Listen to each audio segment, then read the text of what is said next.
In the 16th century, the Europeans would sail to the Indian subcontinent in a race for riches, first seizing trade routes, then the land itself. By the 1800s, the British would control most of the subcontinent, exploiting India's wealth and ruling it as the crown jewel of their empire. But there were already thriving peoples here, with civilizations and history stretching back thousands of years. These empires were among the most powerful the world had ever seen, from humanity's most magnificent cities and monuments to some of the most peaceful and enlightened cultures in human history. The Indians were pioneers of knowledge, advancing mathematics, charting the movements of the planets, and offering the world unique philosophies. India withstood the ancient era, the Middle Ages, and now the modern period. With a rising population of over 1 billion people and increased tension from their neighbors, can they continue on? To understand this fascinating land, we must start from the beginning.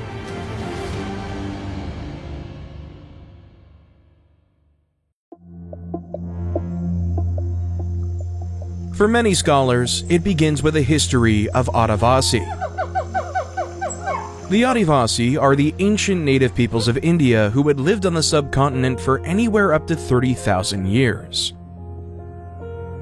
These tribes inhabited India as nomads and semi-nomad long before anyone else.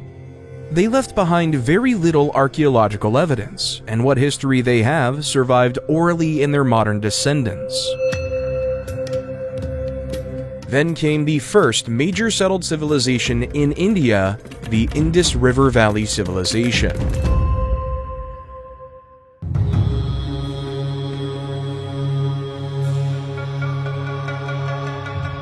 The Indus Valley Civilization emerged in the late 4th millennium BC along the Indus River. They were one of the first great urban societies on the planet. But despite existing at the same time as other civilizations in Mesopotamia, Egypt, and China, comparatively little is known about them. The Indus Valley Civilization was an urban culture that thrived along the river for about 2,000 years, reaching its height around 2600 BC and declining after 1900 BC. At one point, it might have been home to up to 5 million people, living in hundreds of cities and towns. Excavations at major sites like Harappa and Mohenjo-Daro, both of which are in modern-day Pakistan, show a complex urban culture with stone architecture, planned cities, and complex infrastructure. The Indus Valley Civilization relied on monsoon agriculture to feed themselves. And they also had a sewage system and public baths that would not be matched elsewhere in the world for over 1,000 years. Evidence shows that the Indus Valley Civilization was engaged in trade, with documents and seals used by merchants, along with settlement walls to control entry and exit to towns, suggesting a developed merchant culture. From their graves, we know that they believed in some sort of afterlife, and differences between the graves show some kind of wealth-based social hierarchy. However, we still cannot decipher the writings from this civilization. As a result, although we can now point to hundreds of Indus Valley Civilization sites, so much of their lives and society are lost to us. Despite all their achievements, we cannot even name a single person who lived in this civilization for its 2,000-year-long history.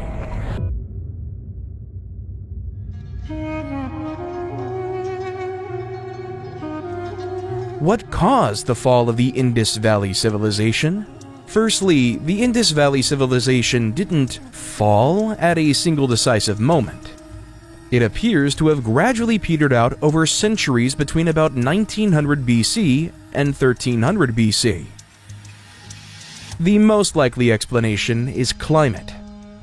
After 1800 BC, the climate of the Indus region became cooler and drier, which affected the monsoons and made it harder to practice the agriculture needed for these large cities. Earthquakes also caused the course of the Indus River to shift westward over time, which deprived cities of their vital water source.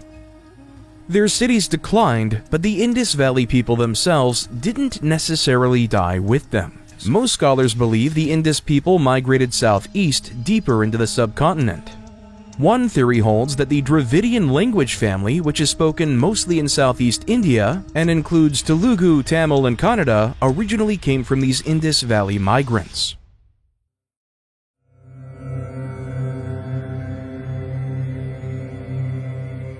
With the decline of the Indus Valley civilization, a third group of people enter our story, and it's these people that most Indians see as their ancient predecessors, the Vedic peoples.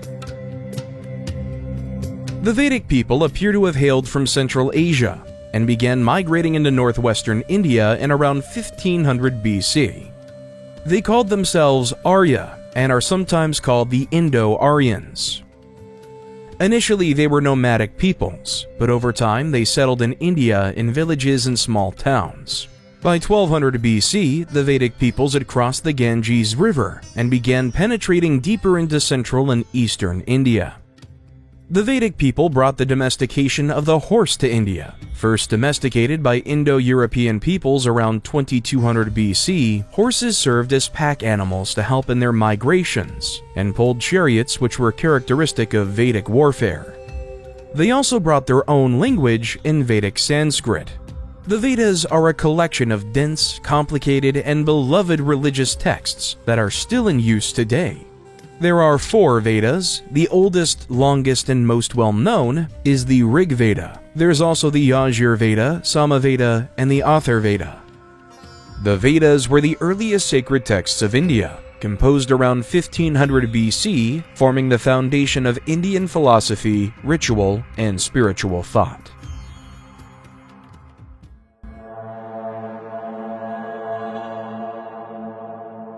As for what that society looked like, Vedic people began as semi-nomadic tribal pastoralists and practiced that lifestyle in India for the first few centuries. Initially, they were concentrated in the Punjab and northwest India before gradually moving down and settling in the regions fed by the Ganges and Yamuna rivers. Tribes could settle into semi-permanent villages, while others spent all or most of their time living nomadically.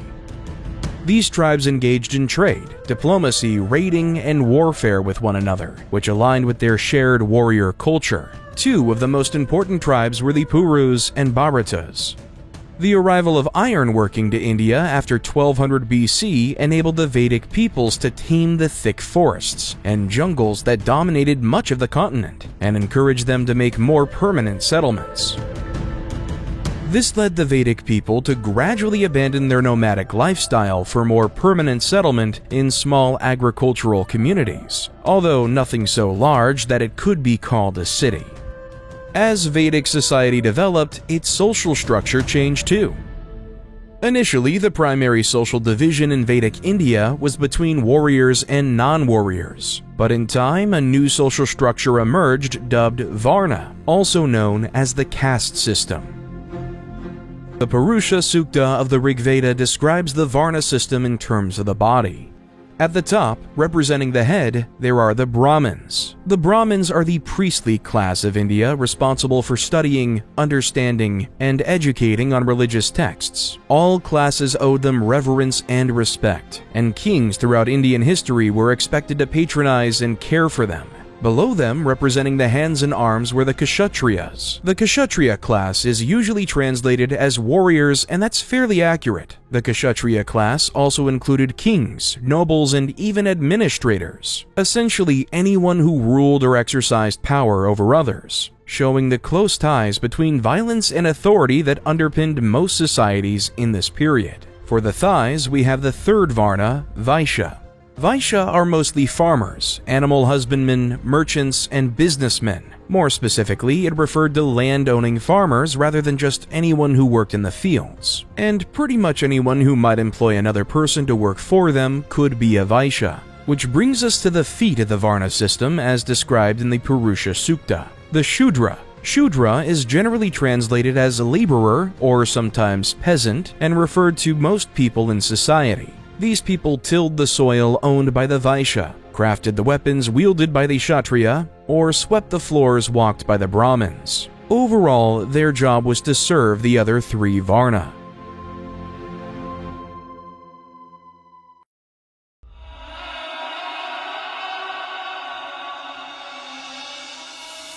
Further south, the Deccan Plateau saw its share of cultures known only from archaeological remains. For example, the Jorwe culture in modern-day Maharashtra lasted for some 700 years, between 1400 and 700 BC. One peculiarity about Jorwe culture is that they seem to have been fascinated with cutting bits off people. Almost every discovered body had their feet cut off before being buried, and multiple artifacts show Jorwe gods as being headless. Archaeologists are still puzzled as to what these things mean. Although the legacy of these people isn't as obvious and their stories have been lost, they are every bit a part of the history of India as the Vedic peoples they lived alongside.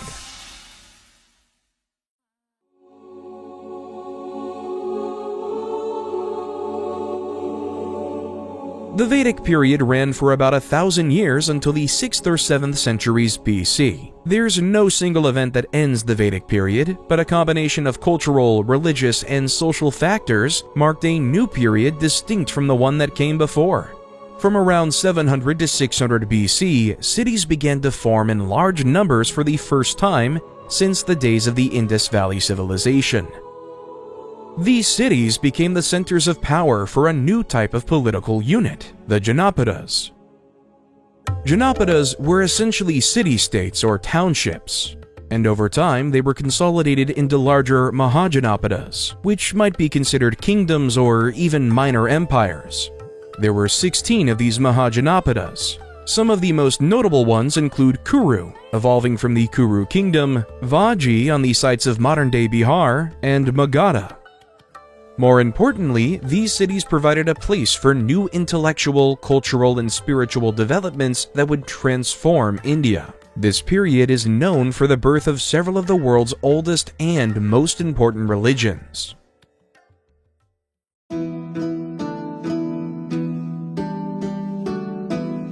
Jainism emerged in the 6th century BC due to the actions of the ascetic monk Mahavira.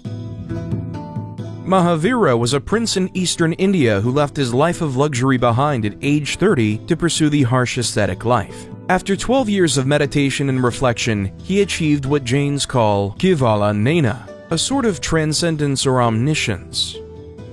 In doing so, he became a Tirthankara, one who was created a way to transcend the endless cycle of birth, death, and rebirth known as samsara.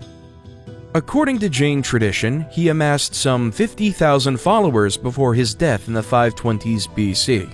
Jainism continued to find adherents across India and still has millions of followers today. Jains believe that Jainism has always existed in the endless cycle of time, and the first Tirthanka of the cycle, named Rishabhanatha, actually existed millions of years ago. Jainism calls for its followers to obey 5 important vows. They must always tell the truth, they must never steal, they must practice chastity, if not outright celibacy, they must avoid greed and possessiveness, and last but not least, they must practice total non-violence. This non-violence ideal, known as ahimsa, symbolized by the iconic open palm, is probably the most famous part of Jainism.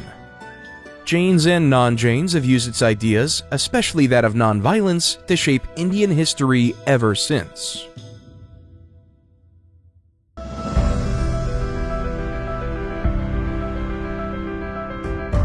The second of the major religious developments was Buddhism. The Buddha, born Siddhartha Gautama, was a prince of the Shakya clan in the Himalayas, and according to Buddhist tradition, led a perfectly sheltered life for 30 years. It was only then that he stepped outside and witnessed the truth of the world. According to the story, Siddhartha first encountered an elderly man. Having been raised in the palace and never laying eyes upon old age, Siddhartha was shocked to learn that all men would grow old. Next, he encountered a sick man and learned that all men were vulnerable to disease and pain. Last, Siddhartha laid his eyes upon a dead body and learned that all men would eventually die. These experiences shattered Siddhartha's sheltered delusions and made him realize that suffering was inevitable in life. However, when he saw an ascetic monk, he learned that one could live a virtuous life and potentially escape the seemingly endless suffering of life. Siddhartha became an ascetic and embarked on a spiritual journey. He attempted several methods towards enlightenment before deciding to sit underneath a Bodhi tree in modern-day Bihar and meditate for 49 days. By doing so, the Buddha achieved nirvana, the complete elimination of desire that untethered him from the endless cycle of samsara. The Buddha spent the rest of his life traveling and preaching his philosophy. So what did the Buddha actually preach?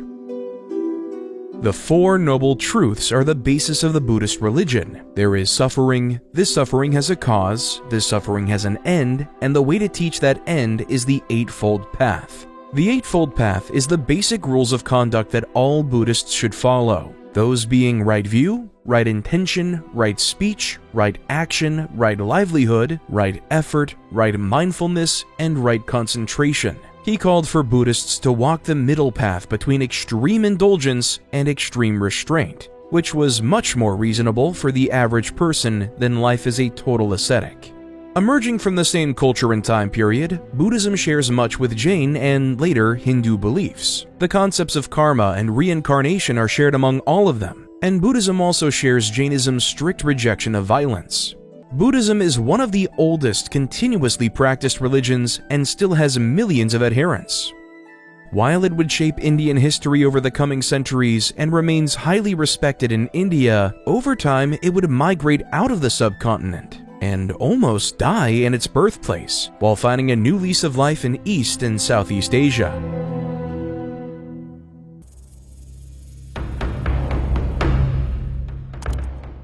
There were 16 Mahajanapadas throughout the region. However, the centerpiece of this development was the Magadha region, which became the cradle of India's first great empires. King of Magadha, Bimbisara, started the Haryana dynasty in 454 BC after annexing the kingdom of Anga, one of the other Mahajanapadas. There were a few reasons why the Magadha region was so productive for empires. Firstly, the environment was perfect for rice agriculture. This meant large food surpluses for non-farming occupations like blacksmiths and merchants. And stable farming meant a stable tax base for local rulers. Taxes and extra food meant that Magadha could raise larger armies than their rivals. The region also had good access to iron for tools and weaponry for that army.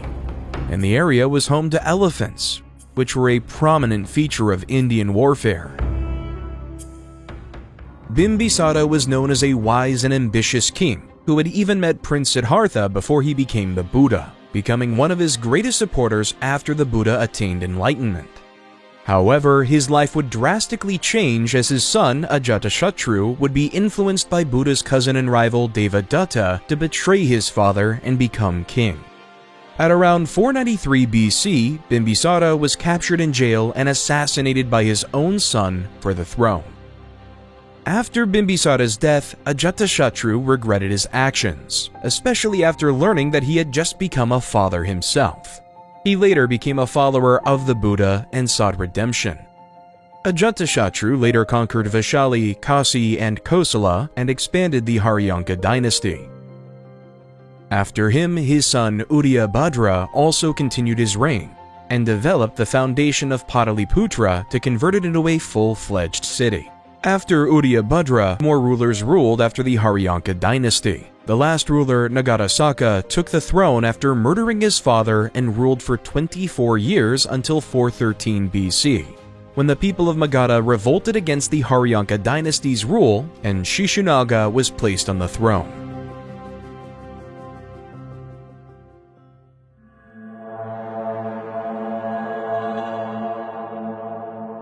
Shishunaga, 413 BC to 395 BC, was a viceroy during the Haryankas and was the son of the ruler of Vaishali. The people chose him to rule, and he quickly recruited his son to rule Varanasi, and he himself would rule Rajagriha. Shishunaga later conquered the Avanti region of the Pradyota dynasty. He was succeeded by his son Kalashoka in 395 BC. Kalashoka continued his father's work of consolidating the kingdom and later divided the kingdom among his 10 sons. However, this was the last generation the Shishanaga dynasty would exist, as the last king, Mahanandin, was killed by his father's illegitimate son, Mahapadmananda, in the year of 345 BC, forming the short-lived Nanda dynasty, which wouldn't last all that long, but it clung on just long enough to see the arrival of an outsider to India in the form of Alexander the Great.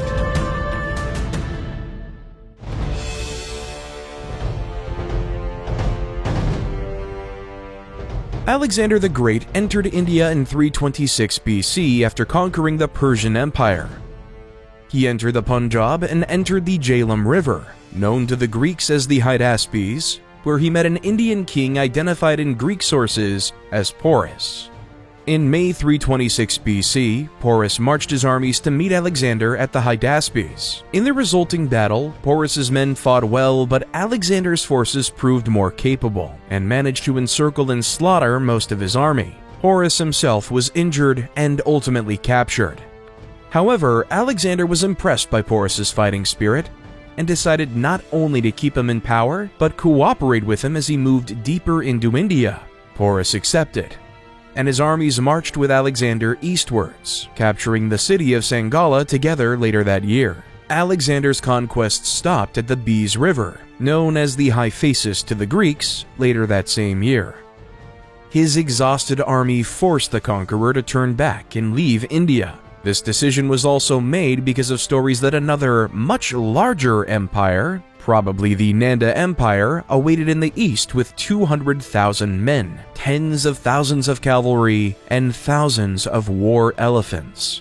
Porus was left in charge of Alexander's conquered territory east of the Jhelum Hydaspes River, but according to Greek sources, he was killed by a rival Greek general a few years after Alexander's death. Porus did not live to take advantage of the opportunities Alexander's death created, but another ruler and another empire was about to emerge to seize power and rise to heights never before seen in India.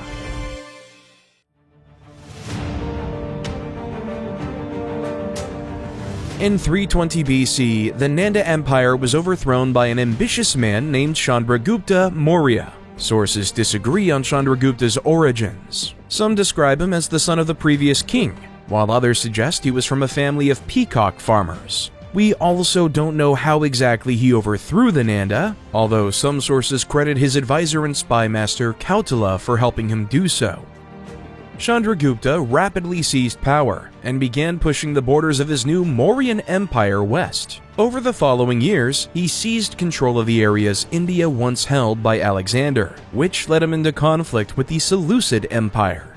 This confrontation between one of India's greatest empires and the largest of Alexander's successors is one of history's great lost wars. It's mentioned offhandedly by a few Greek authors, but we don't know anything about how it played out. What we do know is that Chandragupta won and took all of the territory Alexander had conquered in the Indus Valley and into Afghanistan.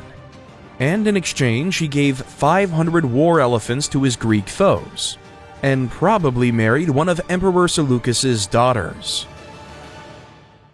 This encounter with the Greeks led to a visit by the Seleucid ambassador Megasthenes, who gives us the only real account of Chandragupta's capital city at Pataliputra. Megasthenes tells us that the grand city was surrounded by 21 miles of walls, with almost 600 towers and 60 gates. He describes the high position of Brahmins in Chandragupta's court, and his system of food distribution where farmers gave a quarter of their crop to the state, which Chandragupta could use to feed his armies. What we do know is that Chandragupta and his son, Bindusara, pushed the borders of the empire to almost the entirety of India. By doing so, the Mauryan Empire became the first state to unify most of India under a single power. The only regions that weren't conquered were the Kalinga region, modern-day Odisha, and some parts of northern Andhra Pradesh.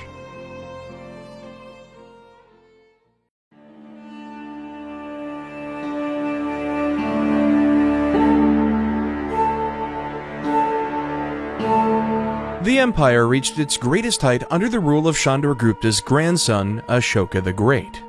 Ashoka began his reign by playing to the military might of the Mauryan Empire. He led a campaign against the state of Kalinga in the east, that supposedly led to the deaths of almost 250,000 people. Seeing this destruction changed Ashoka. He was horrified at the bloodshed and his own role in it. And after 261 BC, he swore off war altogether and dedicated himself absolutely to Buddhism and the ideals of nonviolence. This brought an end to the Mauryan conquest phase, and Ashoka spent the rest of his reign regretting his past violence and working to be a devout Buddhist ruler. Ashoka raised pillars inscribed with his edicts across his empire, which provide us with a wealth of information on his reign. Of course, these edicts trumpet his achievements, but he also uses them to confess his past sins and explain how he will atone for them.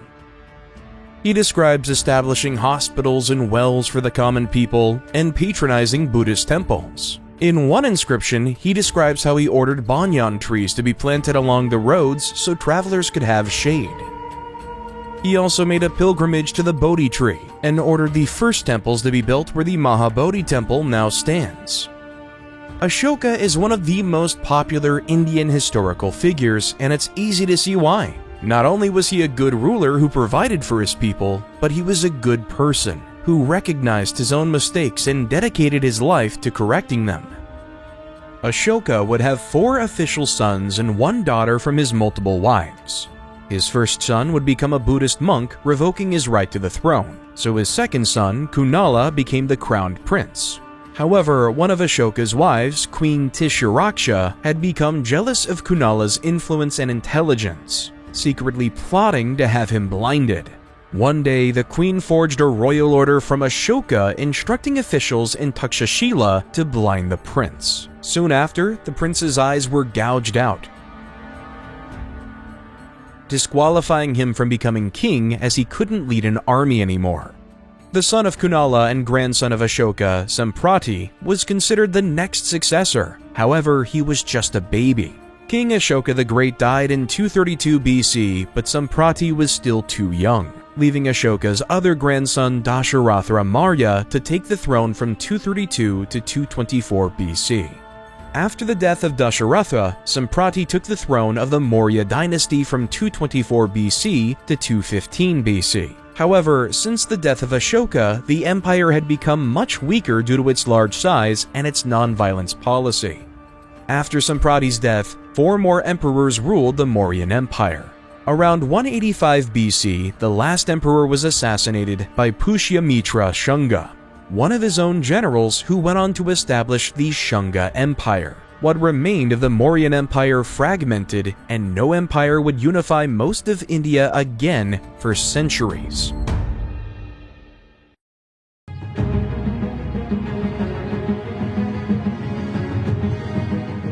The Shunga Empire was established in Magadha by Pushyamitra Shunga, ruled for 36 years, and was succeeded by his son Agnimitra, 149 BC to 141 BC.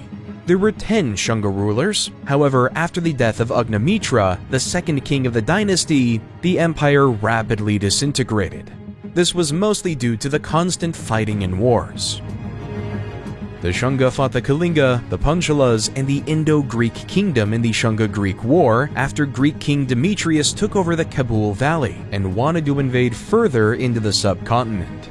After Agnimitra, there were a total of 4 kings from 141 BC to 73 BC. And Devabhuti, the last Shunga emperor, was assassinated by his minister, Vasudeva Kanva, who thereafter established his Kanva dynasty 73 BC to 28 BC.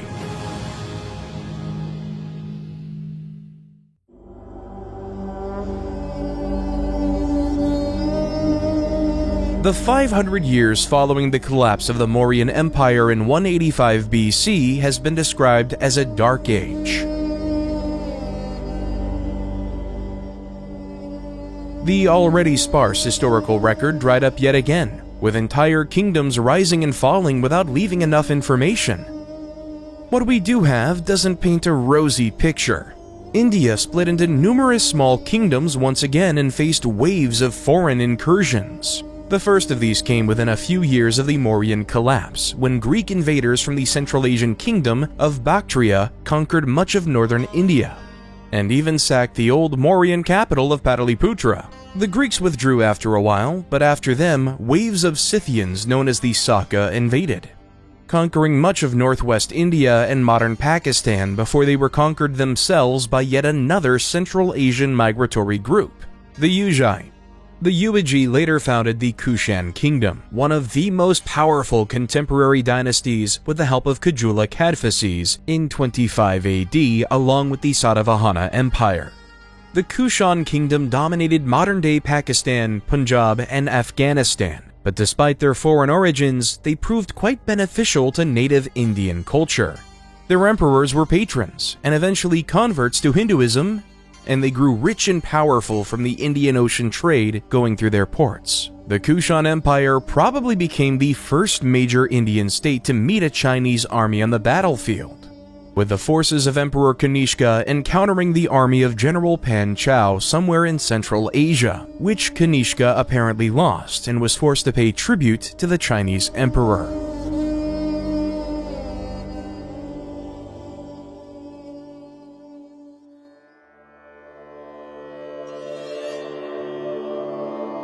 Elsewhere in India, this was anything but a dark age. In the Deccan, the Satavahana dynasty emerged around the time of the fall of the Mauryans and ruled a large chunk of central India until the 3rd century. In this dynasty, 30 kings ruled India for about 400 years. At different times, their rule extended to parts of modern Gujarat, Madhya Pradesh, and Karnataka. The first king was Samukha, however, the peak of the dynasty was in the era of Gautamiputra Satakarni, who removed the Saka dynasty completely from southwest India and took control of the world's most important ports, like Brigukacha, Kalyan, and Shorparaka at the time, flourishing for the international trading of luxury goods, silk, and spices. According to the Roman author Pliny, the Satavahanas could muster an army of 100,000 men, which they used in prolonged warfare with invading Scythians. Romans like Pliny were in a position to comment on Indian affairs because of the trade that was flourishing in this period. According to the geographer Strabo, over 100 Roman ships headed to India at the turn of the millennium, and this trade only increased under subsequent emperors. Coins from numerous Roman emperors, including Trajan and Marcus Aurelius, have been found across India, and Roman sources speak of pepper, pearls, and other treasures brought into the empire from their Indian trading partners. India's connections also went east, especially to China. On top of the trade that flourished through Central Asian routes, travelers were moving through this period, especially Buddhist monks who brought the faith to China in these centuries. Meanwhile, in Southeast Asia, Indian pottery, textiles, and coins from this period have been found in cities, and even tombs from Malaysia to Thailand. Clearly, the rest of the world didn't think India was in some sort of dark age, and India became an important trade partner, an intermediary with much of the world, with huge amounts of wealth and people flowing into and through the subcontinent.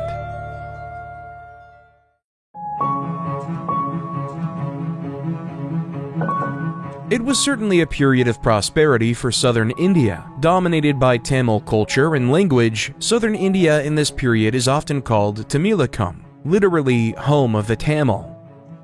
Tamilakam covered today's Tamil Nadu, Kerala, Puducherry, Lakshadweep, and southern parts of Andhra Pradesh and Karnataka, and this period was one of significant cultural and political growth.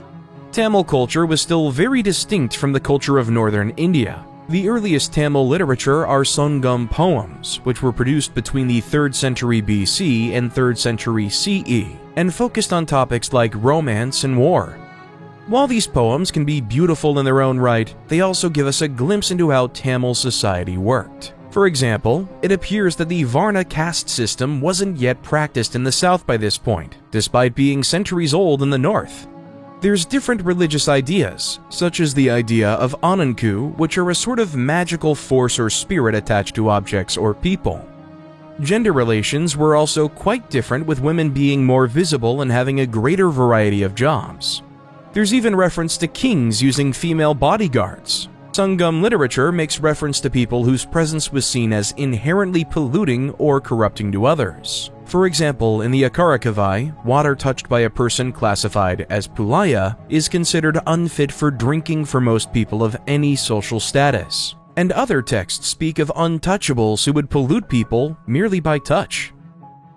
Politically, Tamilakam was dominated by three powerful dynasties, named the Chera, the Chola, and the Pandyas. These three dynasties were known as the Muvantar, or three-crowned rulers, and would vie for power over Tamilakam for most of the next 1,000 years, with power shifting from one to the other over that time. The conflicts between these dynasties are a common feature in Sangam literature, but their political divisions didn't fracture the cultural and linguistic similarities of their Tamil populations. The Pandyas were the most dominant in this period. There's references to them on pillars established by Emperor Ashoka, and they seem to have kept a position of relative dominance in their territory long after the Mauryans were gone. They made their capital as Madurai, which, thanks to the patronage of the Pandya rulers, became the epicenter of Sangam scholars and literature production.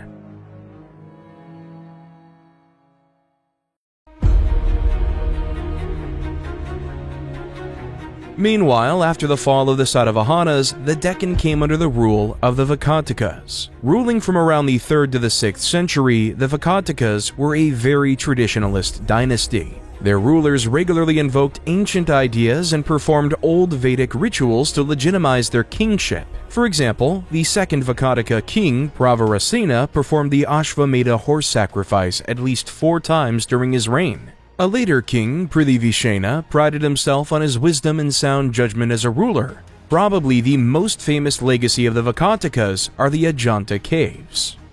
These are 30 Buddhist cave monuments carved into the side of a cliff in the modern Aurangabad district of Maharashtra state. The first wave of construction there actually occurred under the Satavahanas, but a second wave of construction under the Vakatikas did most of the work we can see today. These cave monuments served as sanctuaries, shrines, and monasteries for the Mahayana Buddhist monks, and are richly decorated with carvings and engravings that are some of the finest examples of ancient Buddhist art that survive. The Vakatikas probably also started work on the Ellora caves in the same region, which are a similarly impressive collection of Buddhist holy sites cut into the side of a cliff, although construction there continued for centuries after the Vakatikas were gone. Clearly, the Vakataka dynasty was powerful and important, which eventually earned them marriage alliances with the greatest power of classical India, the Guptas.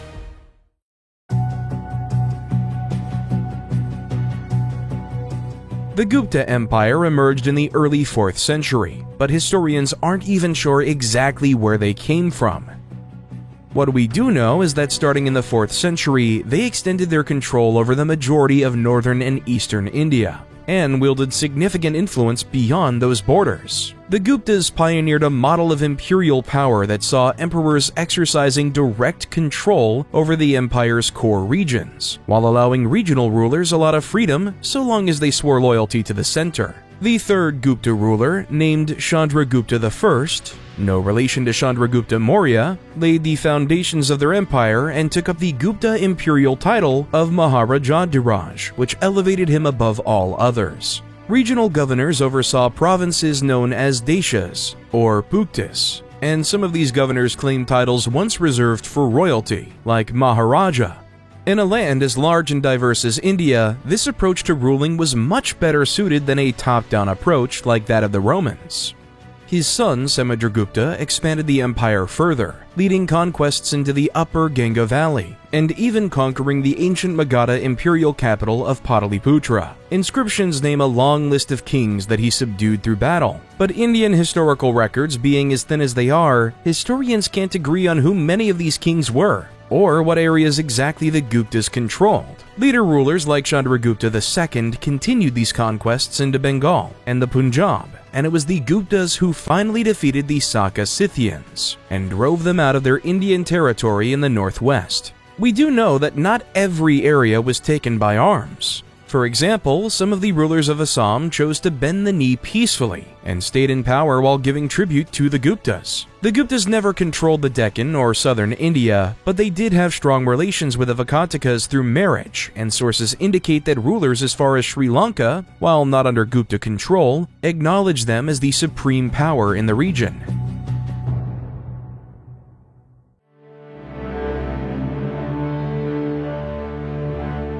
The Gupta period was one of peace, stability, and propensity that has earned it the nickname of the Golden Age of India. It was a time of religious, artistic, and scientific innovation, and much of that was driven by the legendary scholars of Nalanda. Nalanda in modern-day Bihar was a Buddhist Mahavihara, founded by the Guptas, which became one of the world's greatest centers of learning. While the institution itself was Buddhist, it was patronized by non-Buddhists too, with gifts of wealth, supplies, and land flowing in to support the scholars. Nalanda's scholars specialized in a number of subjects. Naturally, many of its achievements were rooted in Buddhism, with Nalanda's scholars penning influential commentaries and philosophical works that are still in use today. For example, the writings of the scholar Dignaga are the foundation texts for what is broadly called Buddhist logic, which is still at the heart of Buddhist theology and philosophy today. As well as the mandatory studies in Mahayana Buddhism, scholars could study anything from the Vedas to medicine to astronomy within its walls.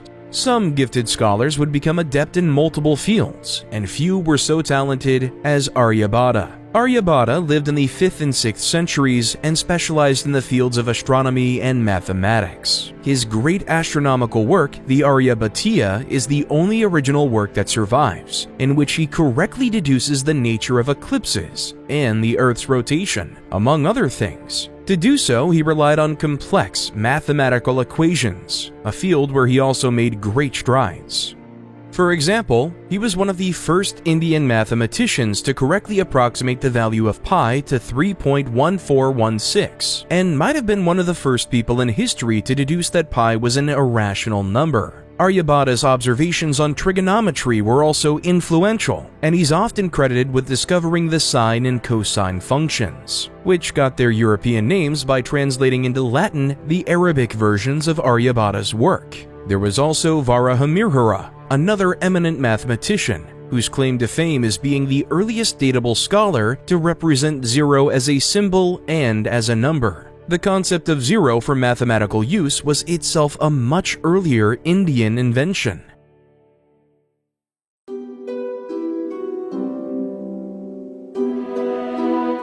The Guptas were also the first major empire in history with Hinduism as their main religion. Hinduism is the world's oldest living religion, originating over 3,000 years ago from the Vedas. The most important Hindu deities are those of the Trimurti, who represent the cosmic forces of creation, preservation, and destruction. Brahma represents creation, responsible for bringing the universe into existence. By far, the most popular of this trio is Vishnu. Vishnu represents preservation and is worshipped as the supreme deity by the vast majority of Hindus today. Vishnu is responsible for maintaining the order of the universe. He appeared first in the Rig Veda, but gained prominence over time and supplanted all others. He's usually depicted as a blue-skinned man with 4 arms, each holding a symbolic object. Preserving the balance of the world sometimes requires Vishnu to take the form of avatars, walking the earth in the guise of a human or human-like figure. Probably the best-known avatar is Krishna, who is often worshipped as a deity in his own right and is usually depicted as a blue-skinned man or child. Then there's Shiva, who traditionally represents destruction. This isn't a negative association at all, and destruction is seen as a necessary and integral part of creation and preservation. The Gupta Empire marked a golden age for Hinduism, with rulers promoting Sanskrit learning, codifying sacred text, and constructing the first grand stone temples that established lasting traditions of Hindu art, architecture, and worship. The Gupta period left a legacy that those who came after them could be thankful for. Both the Ramayana and the Mahabharata reached their recognizable modern state that we see them in today. They were originally written in Sanskrit, but have since been translated into almost every language on Earth. These stories are massive. They're several times longer than the combined works of Homer, and longer even than the Bible and Quran combined. Everyone in India will know some of the stories and characters from these works. And they're some of the most important cultural ties that all of India share. The Mahabharata tells the story of a great war between 2 families, the Kauravas and Pandavas. Our heroes, the Pandava brothers, lose their kingdoms to their cousins the Kauravas in a dice game. and after being forced to wander the wilderness for 13 years, they returned to wage an epic war to reclaim their rightful heritage. This conflict, known as the Kurukshetra War, pits heroes against heroes on both sides. The standout character of the text is Arjuna. Arjuna is a gifted warrior who wields a divine bow and is almost unmatched on the battlefield. Arjuna is capable of many incredible feats. For instance, in one passage, he slays the warrior Jayadratha by shooting him so hard that the arrow decapitates him, carries the head over a mountain back to Jayadratha's home, and lands in his father's lap while he's praying. The sight of his son's head in his lap is too much to bear, and Jayadratha's father's own head explodes in shock. We could spend 10 videos narrating the events of the Mahabharata and still not cover everything. Some in India believe those events are also historical, as artifacts from the relevant period are found in those locations.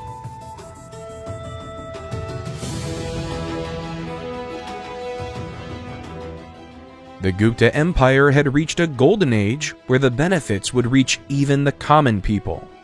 According to the Chinese monk Fashion, who visited the Gupta Empire around 415 CE, the noble families established charity houses and hospitals. All the poor, orphans, widowers, childless men, cripples, and the sick go to those houses and get help, and doctors treat their conditions. They get the food and medicines they need, and when they're better, they're able to leave on their own.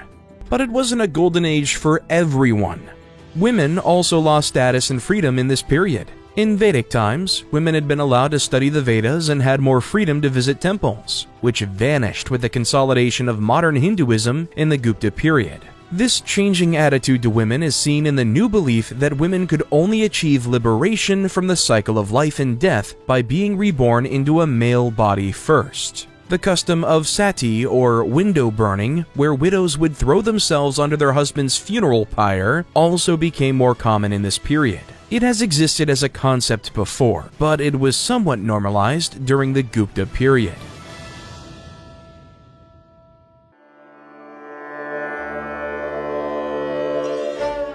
Speaking of women and gender relations, one of the most famous Indian texts was written in this period, a sutra or manual on courtship, relationships, and lovemaking known as the Kama Sutra. Today, the name Kama Sutra is automatically associated with the sections of the work dealing with sexual intercourse. While the text does deal with that topic, most of the text isn't about sex, but more about relationships and social expectations. As a result, it's an incredibly valuable source of information for family and married life. The Kama Sutra spends much more time discussing the ordinary domestic duties of spouses than it does on the conjugal ones. The Kama Sutra calls for wives to be obedient servants, to keep their house clean and presentable, and to be a good host when her husband brings guests over. It outlines the modesty expected from women when their husbands are away, and the chastity demanded from widows. All of these align with the more controlled role of women that emerged in this period.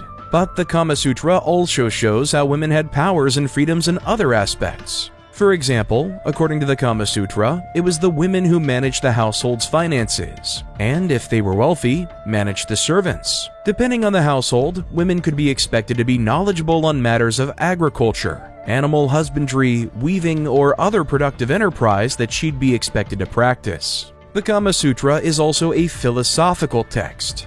It delves into the nature of love and the proper pursuit of pleasure. Saturated as it is in Hindu ideas, it doesn't reject physical pleasure entirely like Buddhism, but instead places it in the proper context of a loving marriage, where both spouses understand and fulfill the duties expected of them.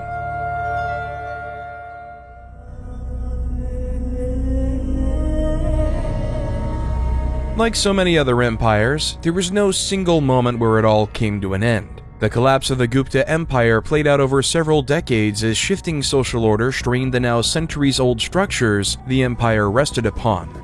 The empire's strengths became its weakness. The powerful regional rulers began breaking away from the late 5th century. Meanwhile, foreign invaders, such as the Huns, sapped the empire's resources and chipped away at the weakly held regions in northern and western India. In the first decades of the 6th century, waves of serious invasions allowed the Huns to overrun much of the continent. Details of these conflicts are sparse, but it appears that the combined efforts of the remaining Gupta Empire and several other Indian kingdoms were finally able to drive them back. But the Guptas would never regain all the territory or power they lost. The last Gupta emperor we know of ruled in the 540s. After that, they vanish. Along with them went the golden age of Indian art and literature and the stability of the trade that had tied India and much of the surrounding world together. Once again, a period of relative unification for India gave way to regional fragmentation. For the next few centuries of Indian history, there was a period of fluctuating kingdoms and more intense warfare than India had ever seen before.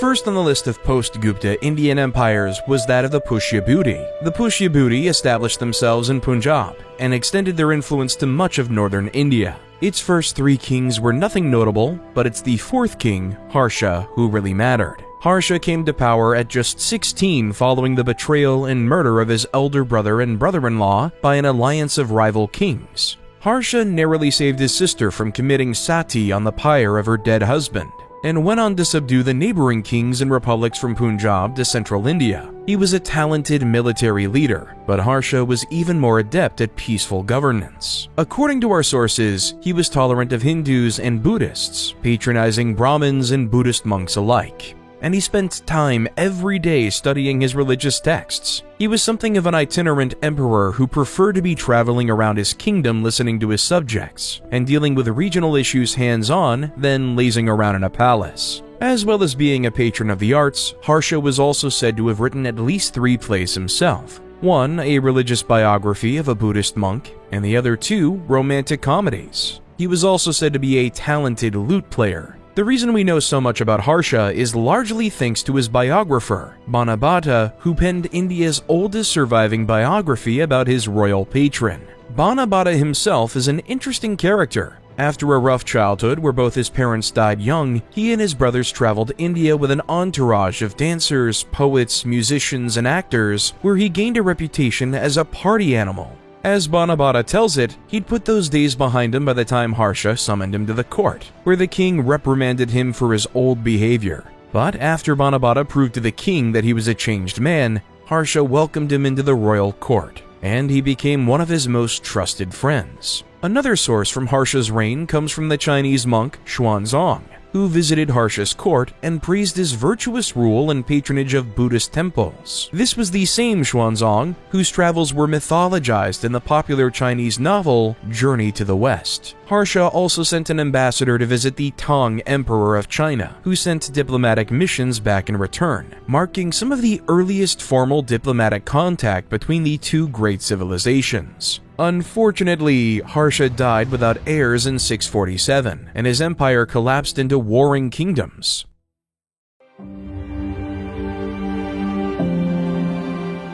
The other noteworthy post-Gupta state was the Chalukya Empire of the Deccan. Formed in the mid-6th century as Gupta power collapsed, the Chalukyas ruled out of Badami and have earned a reputation as powerful warrior kings. Much of their fame owes to one man, Pulakeshin II. Pulakeshin was only a child when his father died in 592, so power was wielded by his uncle Mangalisha. Our sources are ambiguous on the details, but it seems that Mangalisha tried to seize the throne from his nephew. When the young Pulakeshin came of age, he appears to have waged a civil war against his uncle, and ultimately defeated him to claim his rightful throne by 610. What followed was the reign of one of India's greatest military leaders. After suppressing rebellions that had broken out during the struggle with his uncle, Pulakeshin defeated numerous kingdoms in the Karnataka region and made inroads to the north, east, south, and to the western coast. In 619, Pulakeshin personally led an army north to wage war with King Harsha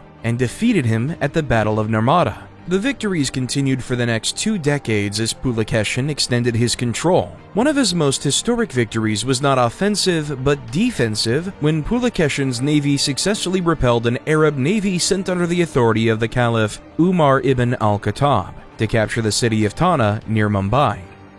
Pulakeshin enjoyed decades of victory, but it would come to an end when he crossed blades with the Pallavas to the south. They fought a series of battles in the late 630s and early 640s, which led the Pallava king Narasimha Varman I to invade Chalukya and capture their capital of Vadapi.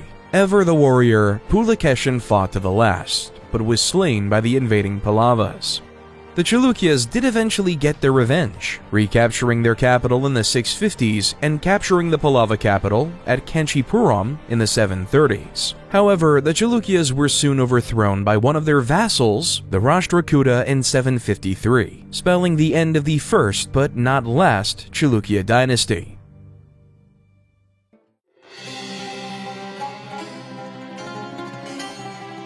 Pulakeshin's battle with the forces of Caliph Umar ibn al-Khattab marked the first major encounter between Islamic and Indian powers, beginning the story of a long and complicated relationship between Islam and India. Islam burst onto the scene in the early 7th century, and Muslims swiftly established their control from North Africa to Persia. They toppled the Sassanid Empire, which put them on the border of what were then considered Indian kingdoms in modern Afghanistan and Pakistan. Arab naval expeditions targeted India unsuccessfully as early as 636, but land invasions would prove more successful. The seminal example was Sindh in modern-day Pakistan. The region was considered Indian before the arrival of Islam and was under the control of the Brahmin dynasty. Arab raids on the region began almost immediately after Muhammad's death and continued into the 640s. But it wasn't until 712 that an army of the Umayyad Caliphate finally conquered the region, placing Sindh fully under Muslim control. Today, many Pakistanis consider this an important moment in the formation of their nation. Over the following decades, Islam would be adopted by the majority of the population, which remains Muslim to this day. Control of Sindh was the first time that Muslims held power over a traditionally Indian population. But it would be wrong to characterize the arrival of Islam purely as a phenomenon of conflict. Trade and travel were just as important in the early encounters between Islam and India. Arab traders were welcomed into Indian ports, and Indian rulers were generally tolerant of Muslim religion. The Rashtrakutas, who controlled many of the ports along the west coast, were happy to allow Muslim communities to settle in the cities and establish mosques. As we'll see as we go through this period, Muslim travelers went far and wide in India, and the writings of these travelers are some of the most valuable source material on this period.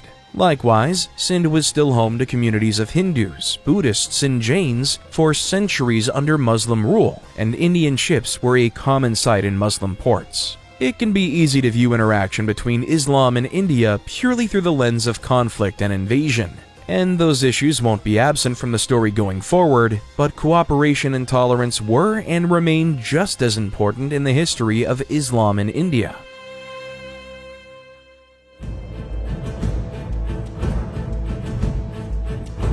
Northern India had long been home to powerful empires, and in the vacuum left behind by the Guptas, 3 empires emerged who became locked in a series of conflicts for control of northern India and the historic city of Kannauj, known as the Tripartite Struggle, or the Kannauj Triangle Wars. These empires were those of the Pallavas, the Pratiharas, and the Rashtrakutas. All 3 empires emerged in the 750s and were well established in their own core regions. The Pratiharas were based in Gujarat and Rajasthan and made a name for themselves defending against Muslim incursions for Sindh. One Arab chronicler speaking of the Pratihara emperor Mihira Bhoja wrote that, "Among the princes of India, there is no greater foe of Islam than he."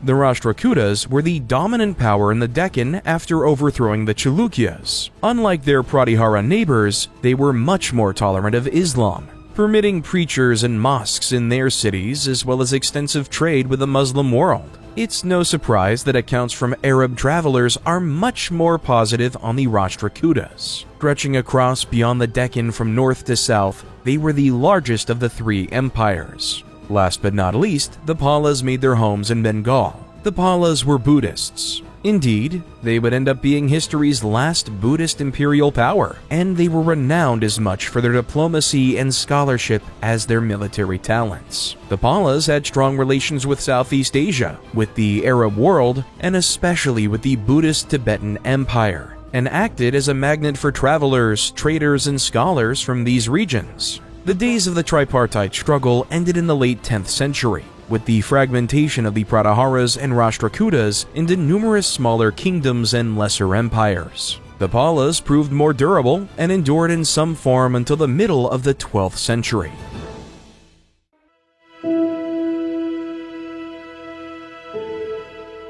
In Tamil country, the Pallavas dominated for much of the second half of the first millennium, but in the end, the old Muvantar dynasties reasserted themselves, and this time it was the Cholas' turn to rule. The Chola Empire was founded by King Vijayalaya, who rebelled against his Pallava overlords, captured the Pallava capital of Kanchi, and overthrew the dynasty in 893. Over the following centuries, the Cholas united more of southern India under the same banner than any power before them, but they also expanded their empire beyond India, becoming one of the only Indian powers to build a foreign empire. Under King Rajaraja I, the Chola conquered northern Sri Lanka and the Maldives, but it was his son Rajendra I who saw the greatest expansion. Rajendra completed the conquest of the rest of Sri Lanka and then went east, conquering territory in the Malay archipelago, Sumatra, and even Thailand. In 1022, one of Rajendra's generals led another expedition across the mainland into Bengal, where they defeated several regional kings there, many of them vassals of the Pala Empire, which led Rajendra to adopt the title Gongai Konda Chola, the Chola who conquered the Ganga. The Cholas dominated all of Southeast Asia as a result, and the Bay of Bengal has been described as a Chola lake in this period for how much power they had over it. The 11th and 12th centuries were the heights of Chola power. Traders from as far as China in the east and Egypt in the west found their way to Chola ports. All of this trade gave them the money to pay for their massive army, and in times of war, the trading vessels could be repurposed as warships, giving the Chola the largest navy yet seen in India. The Cholas didn't neglect trade over land either, with the Cholas constructing extensive road networks to support overland trade. Naturally, a powerful merchant class arose, and the guilds representing the various industries that supplied the goods the Cholas traded became powerful social institutions. The Chola rulers also used this wealth to fund whole new cities, temples, and legions of artists.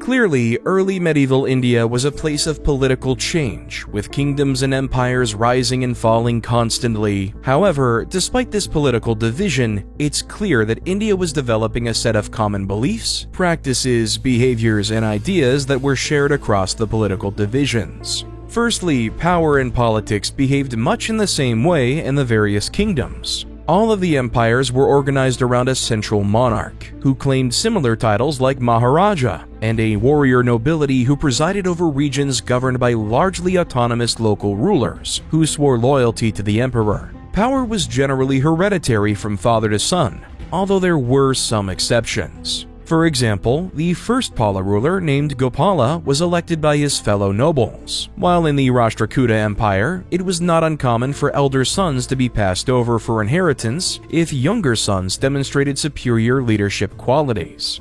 Many empires employed similar militaries that relied, as Indian warfare long had, on a combination of infantry, cavalry, and elephants. Different empires might have their specializations. The Palas were known for their elephants, the Prataharas were legendary for their cavalry, and the Cholas had their unrivaled navy. But the attitudes and mechanics of warfare were almost identical no matter who was fighting. Sources indicate that medieval India made liberal use of mercenaries drawn from a wide range of different peoples to support their core armies, which brought Indians from across the subcontinent together on the battlefields.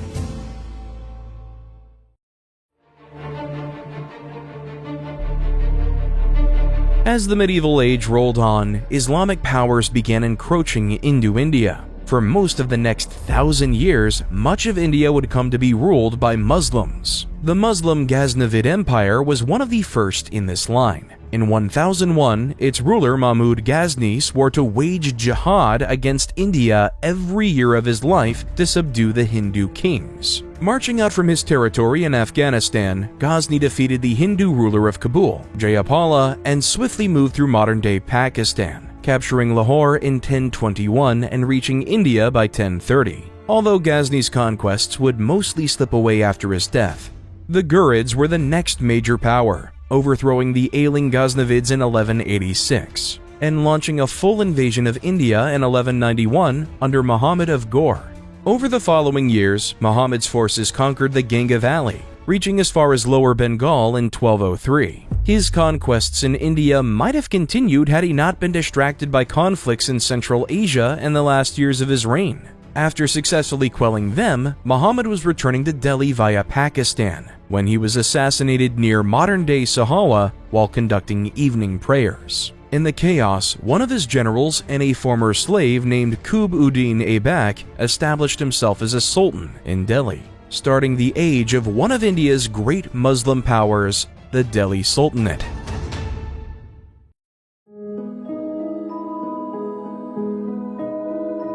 The Delhi Sultanate would last for 300 years in 5 separate dynasties, all of whom would control different territories at different times. However, they all shared some common factors. Obviously, they ruled out of Delhi, they were all Muslim, and they all claimed descent from outside of India. The first dynasty of Qutb-ud-Din Aibak was dubbed the Slave Dynasty, or Mamluk Dynasty to use the contemporary term. It stood from 1206 to 1290 and was able to secure control over all of northern India, stretching from Pakistan to Bengal. The Mamluks had the unenviable task of confronting the Mongol Empire, which began its expansion in this period. Thankfully for them, the Mongols never launched a true invasion of India, but waves of raids occupied much of the Mamluk dynasty's military and economic resources throughout the latter half of the 13th century. The Mamluk dynasty came to an end when court intrigue and poisoning left only a 5-year-old boy to rule, who was quickly deposed by one of his generals, Jalal-ud-Din. His Khilji dynasty would only last for 30 years. But it has the distinction of having one of the worst rulers in Indian history. Jalal-ud-Din's nephew, Al-Din, was about as awful as a person could be. While still serving under his uncle, Al-Din took an army of several thousand men south into the Deccan and told the local rulers that he was fleeing his uncle's court for fear of persecution. The ruler of Daulatabad opened his gates to him, only for Al-Din to immediately sack the city and carry off its loot. Al-Din then sent a message to his uncle inviting him to come and celebrate the victory, which Jalal-ud-Din did, only for Al-Din to murder him and seize power for himself. Al-Din's rule was one of tyranny and violence. He continued to conquer and pillage cities, such as Warangal, and added new territories like Gujarat to his empire. He was paranoid and harsh, seeing enemies everywhere in his court and family, which led him to torture and execute many of them. He cracked down on Hindu temples, which earned him many enemies in his Hindu-majority empire. But he infuriated Muslims too when he admitted 30,000 Mongol Muslim converts to settle in his territory, only to massacre them down to every last woman and child. When he finally died in 1316, his sons and generals waged a brutal civil war. Eager to erase all legacy of Al-Din, the victorious general Dapalpur Ghiyath al-Din Tughlaq made sure to behead any of the remaining members of the Khilji line and establish his own Tughlaq dynasty. The Tughlaqs weren't much of an improvement though. They heavily discriminated against Hindus and staffed their top posts exclusively with Muslims, which earned them dozens of rebellions. The second Tughlaq ruler, Muhammad, also launched a disastrous invasion of the Yuan dynasty in China, with 100,000 men who got lost and died in the Himalayas. All of this cost the Sultanate immensely in money and food, which led to economic collapse and famine.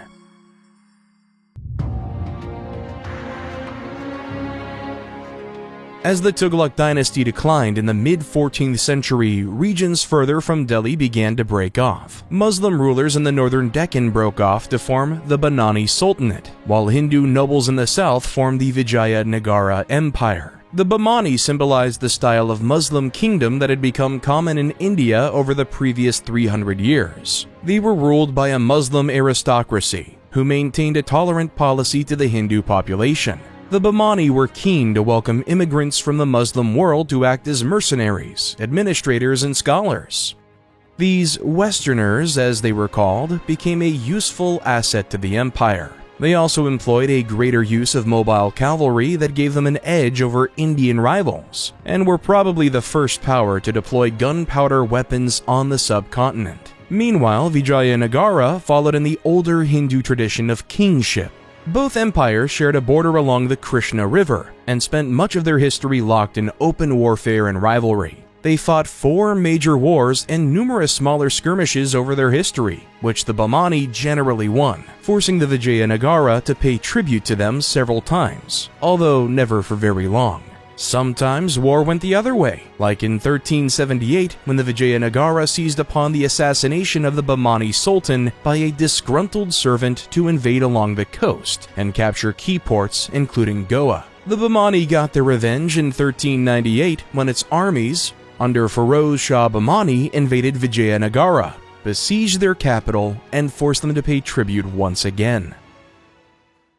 Their most interesting war came in 1406 when the Vijayanagar ruler, Deva Raya, who had just won a power struggle against his brothers for the throne, was told about a daughter of a goldsmith whose beauty was without equal. Deva Raya was captivated and proposed to the girl, but she rejected him. She didn't want to marry him because, first, she was a Muslim and he was a Hindu, and second, because she knew about the practice of sati. And given that Deva Raya had just killed many of his brothers, she feared that she'd only be signing herself up to be burned when someone else deposed him in turn. Deva Raya was outraged that anyone would reject him and marched his armies north to take the girl by force. The girl and her father fled north to the Bahmani, but this didn't stop Deva Raya's pursuit, so naturally the Bahmani Sultan marched to meet him. The appropriately named War of the Goldsmith's Daughter lasted for several months until the Bahmani armies forced Deva Raya to retreat.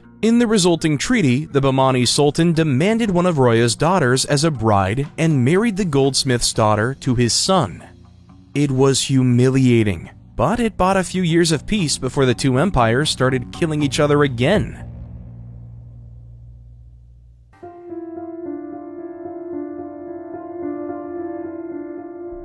Meanwhile, the Delhi sultans continued to slip into decline. The Tughlaq dynasty was already on its last legs when in 1398, the infamous Mongol conqueror Timur, or Tamerlane, invaded. His brutal 5-day sacking of Delhi crippled the city for a century. Tughlaqs limped to a quiet end 15 years later. They were followed by the Saids, heirs to one of Timur's Indian vassals. But with Timur gone, and northern India decimated by his invasion, they could never wield much power. They were easy pickings then for the Lodi of Afghanistan to invade in 1451 and establish themselves as the 5th and final dynasty of the Sultanate. Things weren't much better for Vijayanagar and Bahmani either. Both empires were torn by internal strife and regional rebellions that prevented them even going to war much in the 16th century. Vijayanagar enjoyed a brief period of ascendance under Deva Raya II, reaching its greatest height during his reign with control of all of southern India up to the Krishna River, down to Tamil country, and even receiving tribute from Sri Lanka. But this golden period was disrupted by more rebellions and internal strife in the later 15th century. The Bahmani had it even worse. Hindu Rajput nobles became increasingly unhappy with Muslim rule,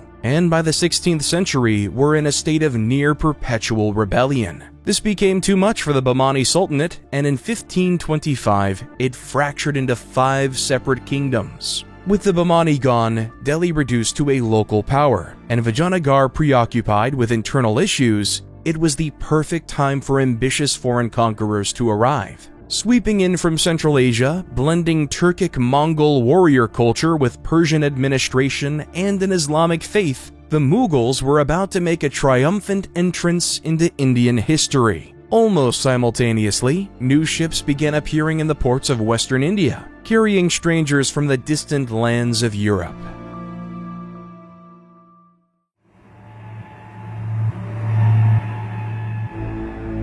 The Mughals, or Mongols, had made intermittent appearances in India since the days of Genghis Khan, and Timur was technically considered one.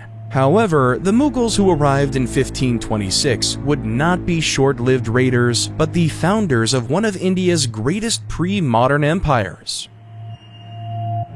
The Mughals came into India via Afghanistan under the leadership of Babur, who claimed direct descent from both Genghis Khan and Timur. With his powerful army, Babur defeated the Lodi Sultan of Delhi at the Battle of Panipat in 1526 and established himself as the ruler of northern India. Babur was a warrior but also a scholar. He was literate and wrote about his own impressions of India. He was fond of its landscape and marveled at its plants and animals, but he showed little interest in the Indians themselves. He constructed palaces that were basically enclaves of Persian culture isolated from the surrounding native Indians with whom he barely interacted. But Babur's Mughal empire was short-lived. After his death, his empire was partitioned between his sons in the Central Asian tradition. India went to Humayun, but he was not secure in his power before the Pashtun Sher Shah Suri rebelled against him in 1540 and successfully drove the Mughals out of India. Humayun sought help from his brothers, but ultimately didn't get it and had to flee to the Safavids of Persia. The Safavids provided him an army with which he then used to defeat his brothers and claim control of their territory. In 1555, he returned to India with a new army and crushed the Delhi Sultanate at the Battle of Sirhind before reclaiming his father's territories in India. Humayun wouldn't enjoy them for long though. Barely 6 months after retaking India, Humayun tripped down the stairs of his library and hit his head, dying 3 days later. However, his death would be the beginning of a golden age for the Mughals under his young son, Akbar.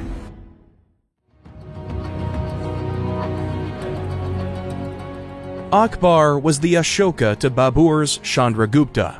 The grandfather may have founded the empire, but the grandson would go down in history as its most famous ruler, renowned for his wisdom, his tolerance, and his virtue. Akbar was just 12 when his father died, so power was wielded by his regent, Bairam Khan. Bairam was a capable administrator and an effective war leader who expanded Mughal control across northern India. However, when time came to hand power over to Akbar, Bairam rebelled.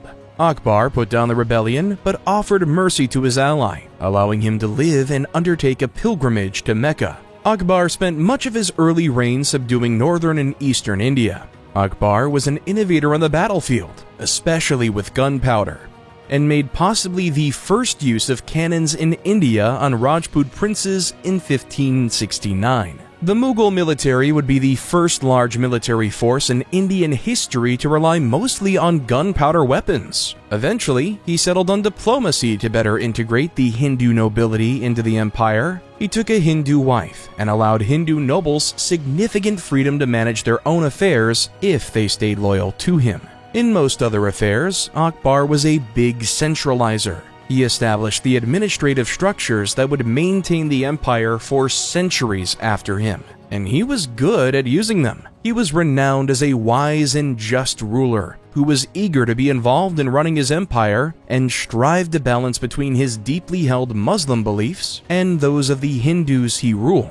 He banned animal sacrifices and stopped widows from being forced to commit sati, but allowed Hindu temples to flourish and was generally happy to allow Hindus to worship as they pleased so long as order was maintained. After 1564, he abolished the jizya tax that non-Muslims were usually obligated to pay to Muslim rulers around the world. And from 1575, he began holding regular debates between religious figures. These debates were legendary, featuring Hindus, Muslims, Jains, Christians, and even Zoroastrians, presenting their beliefs in free and respectful discussion. This toleration was politically useful, and Akbar himself seems to have been genuinely interested in other religions. He also patronized scholars and artists, a tradition that later Mughal rulers would uphold, making the Mughal period one of cultural and scientific flourishing. Akbar died in 1605, but he left behind a strong empire, which would stand for another quarter of a millennium.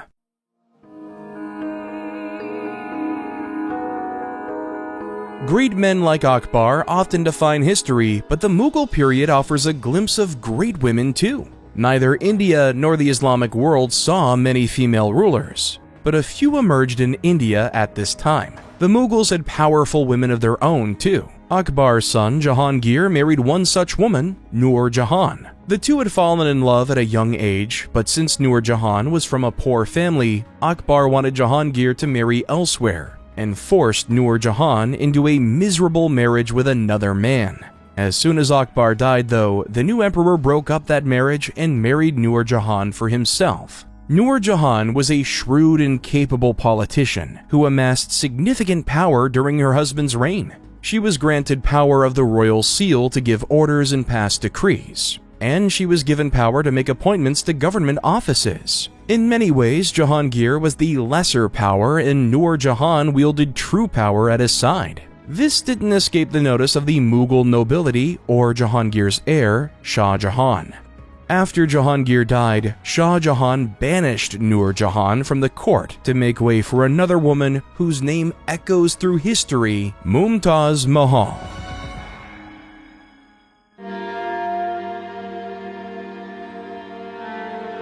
Shah Jahan and Mumtaz Mahal were another love match. They had been engaged to each other as teenagers and married when they were about 20 years old.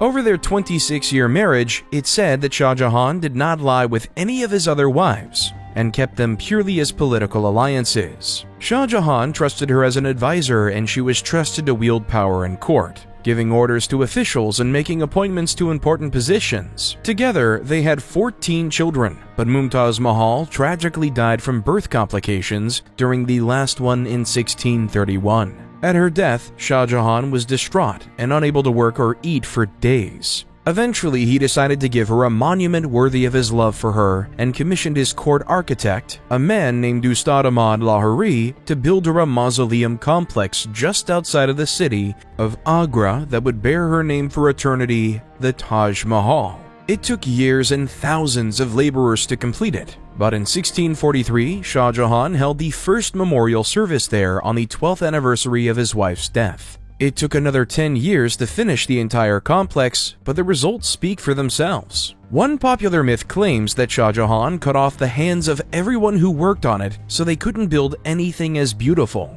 and gouged out their eyes so they couldn't see anything as beautiful, although historians agree this is just a myth. Shah Jahan joined his wife there upon his death in 1648. And since then, the monument has stood as a symbol of Mughal architecture. It was somewhat neglected through the 19th century, but restorations were done in 1908, and today the Taj Mahal attracts millions of tourists every year, standing as an iconic symbol of India's past and present glory.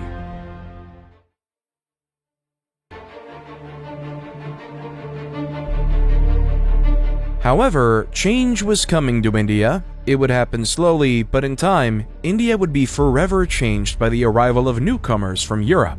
There had been very little direct interaction between India and Europe since the classical period 1,000 years ago. Trade was usually indirect, with Indian and European goods reaching the other through Arab hands more often than not. Exceptional cases like Marco Polo were few and far between, and the only situations where Indians and Europeans were likely to meet would be in Arab or North African trading hubs. That changed in 1498 when the Portuguese explorer Vasco da Gama sailed around Africa and reached India. Da Gama was welcomed by the local ruler of Calicut, but as curious as the Portuguese were to the Indians had no reason to think of them as anything more than just another group of foreigners there to trade.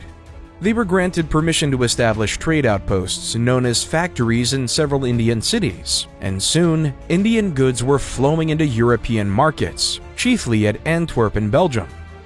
However, the Indians were quickly made aware of Europe's technological and military advantages. While India had gunpowder and sailing ships, they were not as widespread or advanced as those of the Europeans.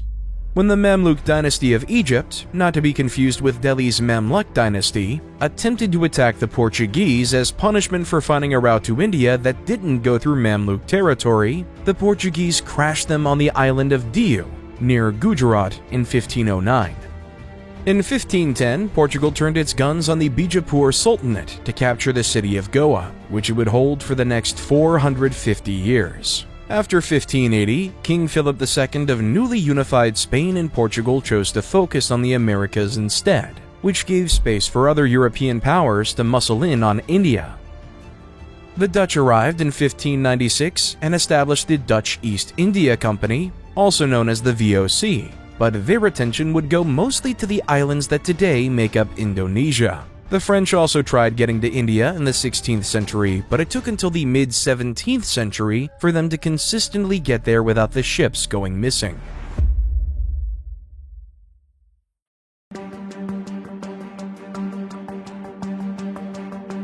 Then, of course, there were the British. Jesuit missionary Thomas Stevens became the first known Englishman to reach India only in 1579. He was followed in 1583 by 4 Englishmen who were arrested by the Portuguese and sent as prisoners to their factory in Goa. They escaped and found sanctuary in Akbar's courts. One became a jeweler for the Mughal emperor, and another joined trading expeditions deeper into the continent. Only one of them, John Newbery, ever returned home, returning to London in 1591 with detailed information on India that would be useful to future travelers.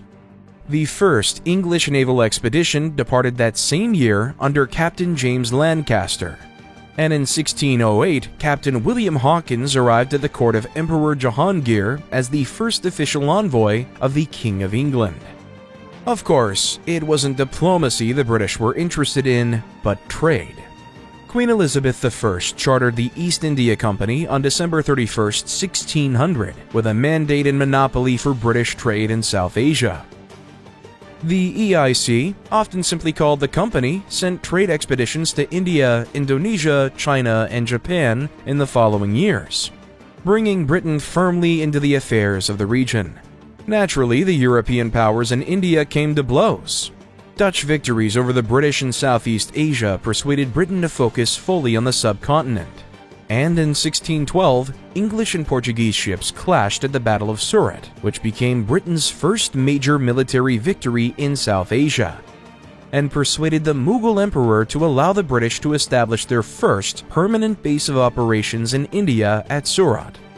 The British clearly made an impression on Jahangir, who wrote to King James I promising full protection for all English merchants in his lands and a total ban on rival Portuguese ships using Mughal harbors.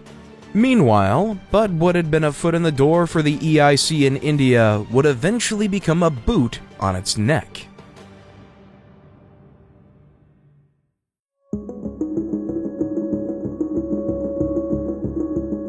That would take time though, and the presence of the Europeans was mostly a side story for Indians for the 16th and 17th centuries.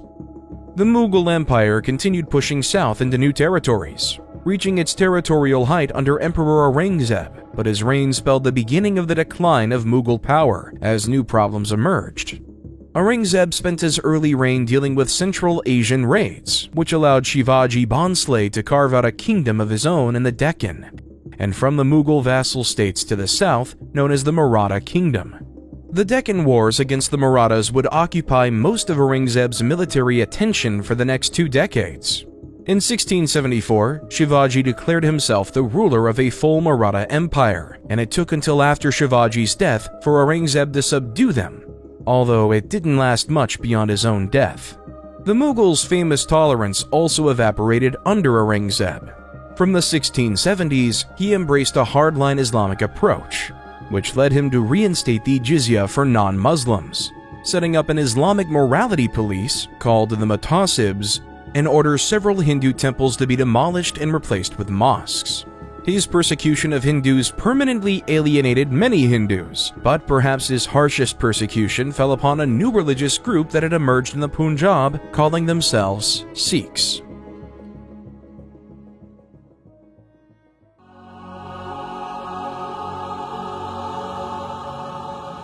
Sikhism is the youngest of the world's major religions and owes itself to the Punjabi religious leader Guru Nanak.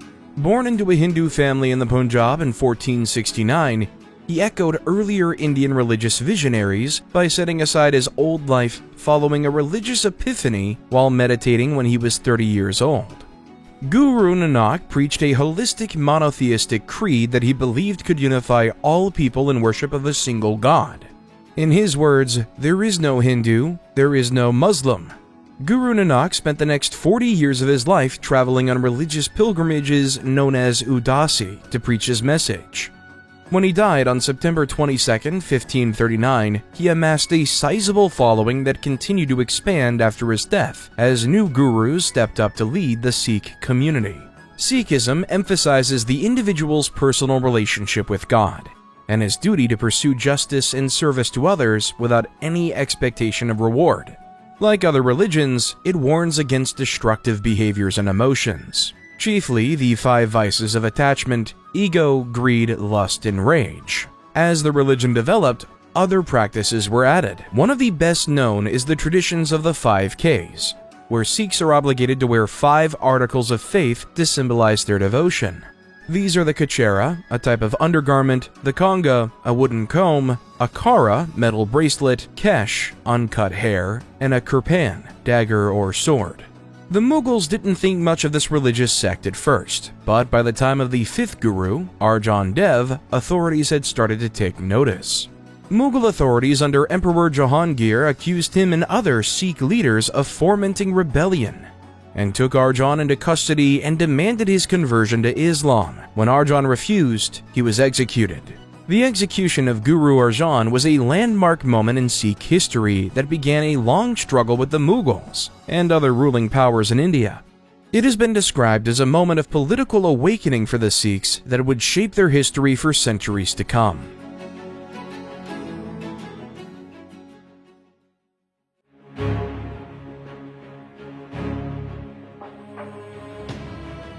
The persecution of the Sikhs was both a symptom and a cause of a wider Mughal decline.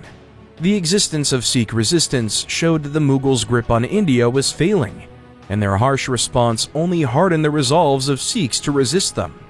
Aurangzeb found as much upon executing the 9th Guru, Teg Bahadur, in 1772, which ignited a fierce Sikh rebellion that persisted until after his death. Another major Sikh rebellion under Banda Singh Bahadur erupted in 1709, with the Sikhs successfully taking several cities and winning several battles with the Mughals before Banda was captured. Banda was taken to Delhi in 1716, where Banda, his son, and 2,000 of their followers were brutally blinded, dismembered, flayed, and beheaded in public view. It ended the rebellion, but it all but assured the Sikhs would never forgive or submit to Mughal authority. The empire had numerous other problems too. Akbar's centralization had been a tremendous strength of the empire under capable rulers, but mediocre or disinterested emperors made that centralized system a vulnerability. As central authority decayed, regional leaders asserted themselves. And as Aurangzeb's harsher religious policy continued under his successors, Hindu local rulers began searching for a way out. In 1724, the Nizam of Hyderabad declared his independence, carving off a sizable chunk of the Deccan from Mughal rule. The Awadh went independent the same year under Sadat Ali Khan. Mughal decline wasn't helped by a Persian invasion in 1739 by Nadir Shah. The Mughals were defeated despite having a 6-to-1 numbers advantage over the Persians at the Battle of Karnal, which allowed Nadir Shah to pillage Delhi. There were several more invasions in the following years, with the most destructive one coming from the Duranis of Afghanistan in 1752, when Delhi was brutally sacked, its citizens enslaved, and its temples defiled and smeared with cow blood.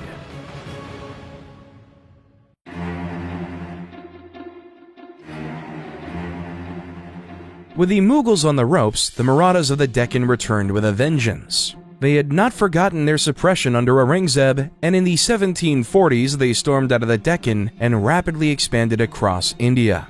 Between 1740 and 1761, the Marathas extended their power over Rajasthan, and Karnataka launched multiple military raids into Bengal, captured Orissa in 1755, and in 1757 invaded Delhi.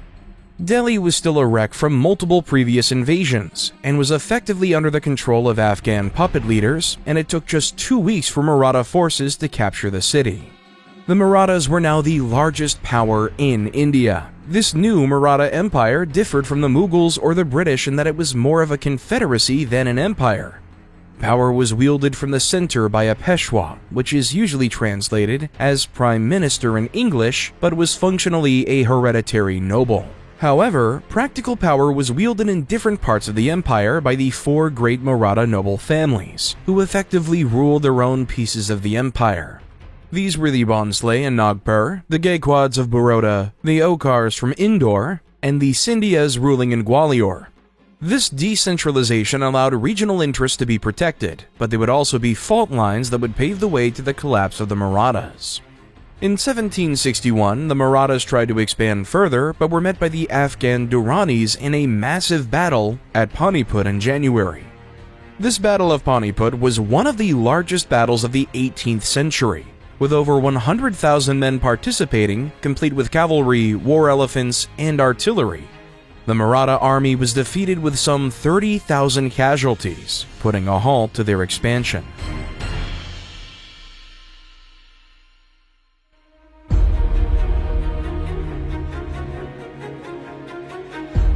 Meanwhile, the British had been slowly building up their power. By 1647, they had 23 trading posts across India, and continued to gain more in the following decades. The three most important of these were Madras, founded in 1639, Bombay, founded in 1661, and Calcutta, founded in 1690. These are the cities of Chennai, Mumbai, and Kolkata today, respectively, and would serve as the most important cities in British-ruled India. The British had found great success in southern India, where the collapse of the Vijayanagara Empire in the early 17th century created plenty of minor rulers and petty kingdoms, eager to get an edge over their rivals by allying with the British and getting the protection of the British troops and British ships. Despite what you might expect, the British did not immediately start conquering everything on the subcontinent. For most of the 17th and early 18th century, things were relatively quiet. The British were more concerned with fending off rival Dutch and French interests than in conquering native territory. The British enjoyed productive relations with the Mughals and local princes. The British were few in number. They lacked both the inclination or the power to start making enemies of India's people. This focus on trade was lucrative and successful for Britain, with some 1/7 of its imports being from India by the early 18th century. That's not to say the British weren't involved in Indian wars or politics, but they were far from a dominant force. Instead, the British and other European powers were treated as potential allies, sources of wealth, and providers of arms for Indians to resolve their own conflicts. Rather than Europeans suddenly showing up and taking charge of Indian history, Europeans were more of a wild card stepping into existing rivalries, alliances, and conflicts. The Europeans, of course, brought their own conflicts, not least of all the British and the French. The French East India Company had established itself at Pondicherry, and by the 18th century was Britain's main European rival in India. They fought three wars known as the Carnatic Wars that began as extensions of European wars, but became more interwoven with Indian conflicts over time. The First Carnatic War of 1746 to 1749 was mostly an expansion of the ongoing Austrian War of Succession to India. A second war erupted between 1749 and 1754 when the British and French backed separate candidates to become the Nawab of the Carnatic, a conflict that the British ultimately won. The third and final Carnatic War effectively spelled the end of French power in India. Again, war in Europe. This time the 7 Years' War spilled over into India. The French were more aggressive, but no more successful, facing a string of defeats in Chandanagar in 1757 and Wandiwash in 1760, before the British captured the center of French power in India at Pondicherry in 1761. The French and British signed a treaty that returned Pondicherry to the French in 1763, but the British would exercise significant control over them, and the French were forced to support British-backed client governments in India. The British had fended off all of the rival European powers in India, but almost simultaneously a new phase began, where Britain would extend its dominance over Indian power too.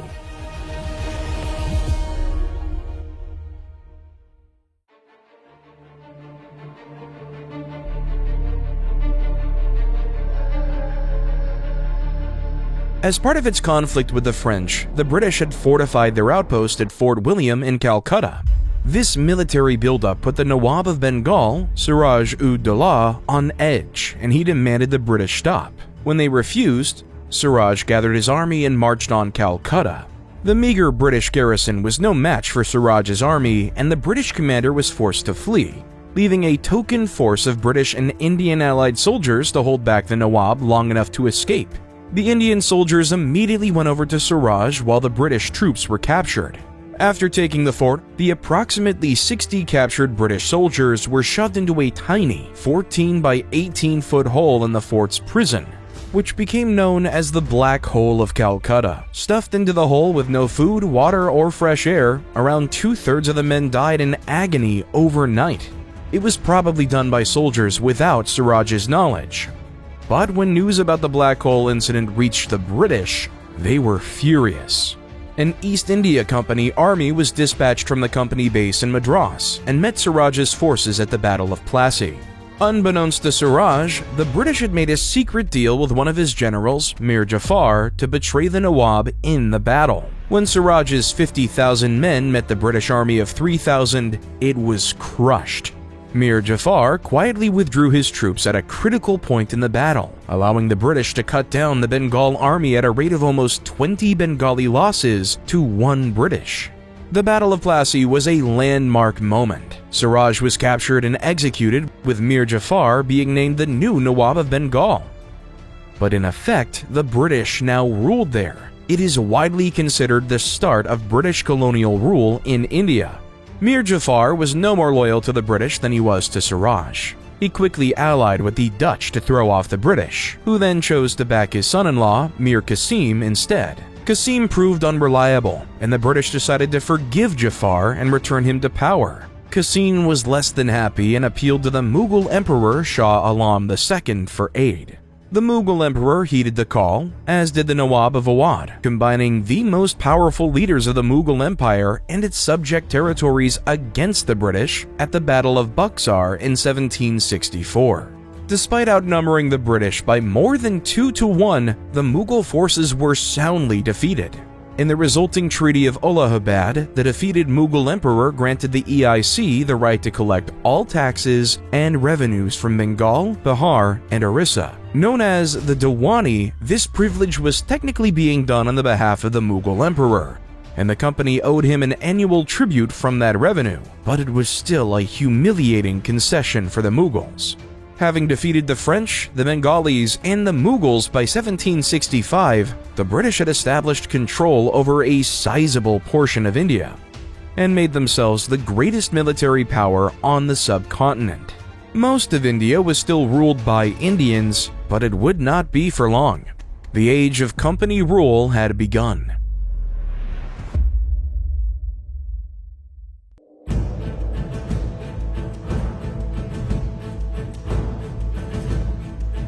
It's been said that the British acquired their empire by accident. That's a misleading way to present it, but it's certainly the case that the British Empire was not pre-planned in advance. When the EIC arrived in India, it didn't do so with dreams of conquest of the subcontinent. After acquiring the Diwani, the company initially didn't show much interest in governing or reforming anything. Their primary concern was trade, and so long as trade continued, they didn't feel the need to sweep out the native officials or pass laws to reshape Indian society. This would change over time, but the company's stated policy was to, quote, adapt our regulations to the manners and understandings of the people, adhering closely as we are able to their ancestral uses and institutions. In short, do as little as possible to keep profit high.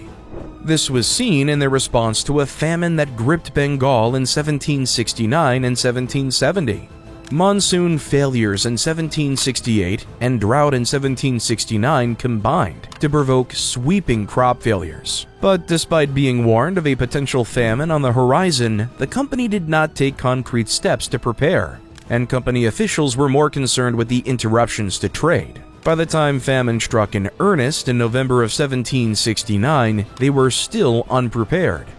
They set up grain distribution centers in early 1770, but these were not enough to contain the crisis, which worsened over the summer and only stopped with the monsoon rains in the second half of 1770. At the time, officials estimated some 10 million dead, but modern scholarship says a more realistic number is around 1 million. Into the 1770s, the British were still largely ignorant of India, and few of its officials spoke an Indian language. In 1773, Parliament tried to clear things up with the Regulating Act, which reined in the company's power and tried to impose some sort of organization to British rule there.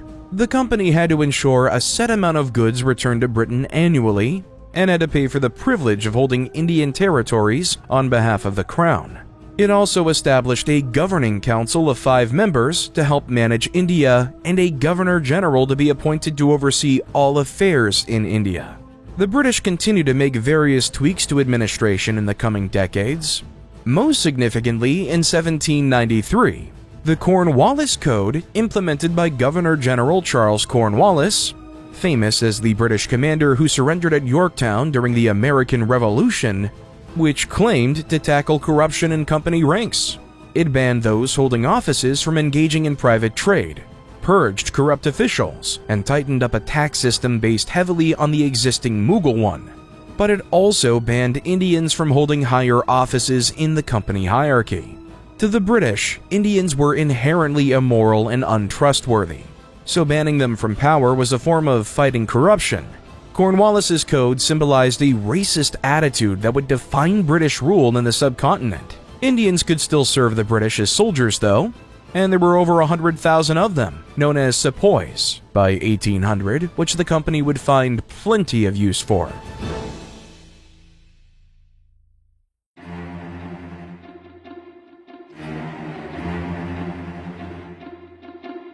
Aside from the British in Bengal, and with the Mughals all but irrelevant, the greatest Indian power was the Marathas, who ruled most of western and northern India.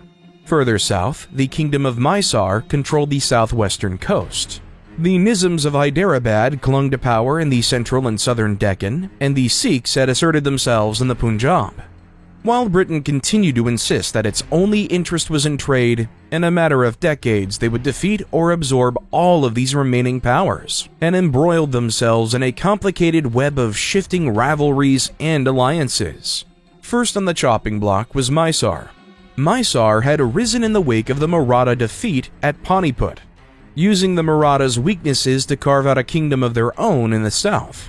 When Mysore refused to cooperate with British trade ambitions, the British joined the Marathas in Hyderabad in waging a war on them in 1767.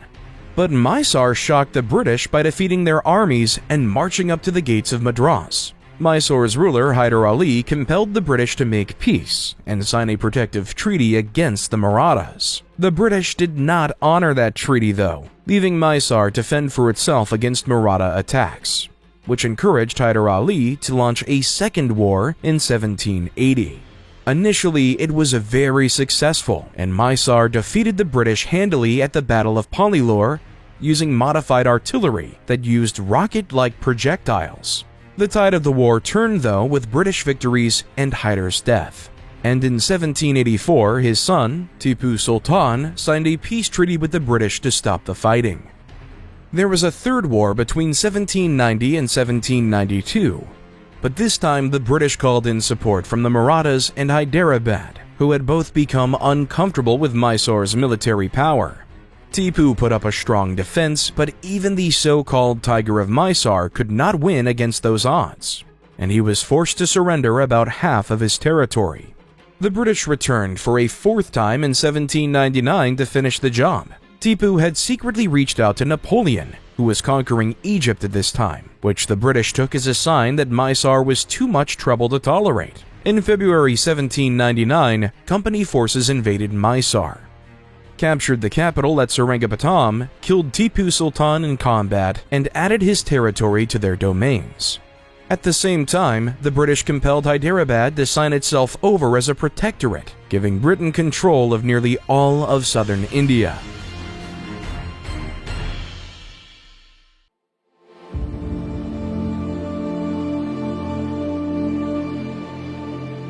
The Marathas would not be long for the world either. The British had stepped into Maratha affairs back in 1775 by backing a rival claimant to Maratha rule, only for their faction to be defeated. However, that claimant's son, Baji Rao II, was eventually installed as a puppet ruler by the same nobles who'd opposed the British. After reaching adulthood, Baji Rao reached out to the British and signed the Treaty of Bassein in 1802, securing British support for his rule in exchange for allowing British troops and a British advisor into his territories. The treaty was described as the death knell of the Maratha Empire, and most of the Maratha nobility recognized it as such. 3 of the 4 leading Maratha class, the Bhonsle, Okhar, and Scindias, took up arms against the British and Baji Rao, but they were defeated in the Second Anglo-Maratha War. In the resulting treaty, Baji Rao II became effectively a British puppet, ruling the Marathas while the British acquired control of new territory, like the state of Haryana and the major city of Ahmednagar. The British also forced a close alliance with the 4th Maratha clan, the Gaikwads, who had not opposed them in the previous war. In 1817, a dispute over tax collection led to Baji Rao murdering a Gaikwad diplomat. The British brokered a treaty that crammed down harsh terms on Baji Rao, who by this point the British felt was becoming a bit too powerful and independent. The terms demanded that Baji Rao hand over key forts, stop collecting taxes from the Gaikwad lands, abolish his cavalry, and break off diplomatic ties with other Indian states. They were unreasonable demands crafted to back Baji Rao into a corner. Baji Rao refused to abide by the insulting terms and began rallying his forces to oppose the British. However, British spies were fully aware of him building his forces and conspiring to assassinate British officials. In November of that year, the British sent an army to deal with Pindari raiders in Maratha territory. Baji Rao, with the support of the Bhonsle and Okhar clans, attacked this army, but was soundly defeated at the Battle of Kadki. The Marathas went into retreat, and the initiative stayed with the British. Over the next 6 months, the British systematically dismantled the Marathas. Baji Rao was exiled, and all of his lands were taken under British dominion. With the fall of the Marathas in 1818, Britain now controlled almost all of India.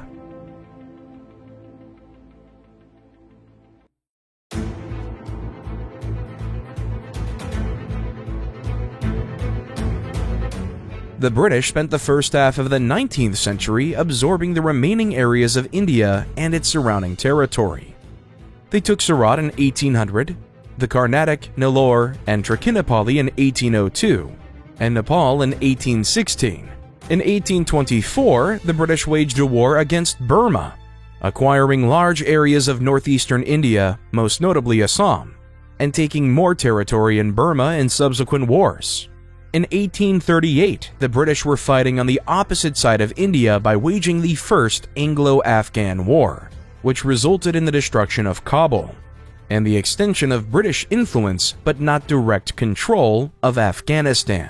In 1843, it was Sindh's turn to be attacked by the British, and in a lightning 5-week campaign, just 3,000 British troops under Charles Napier defeated the ruling Talpurs and brought Sindh under non-Muslim control for the first time in 1,000 years.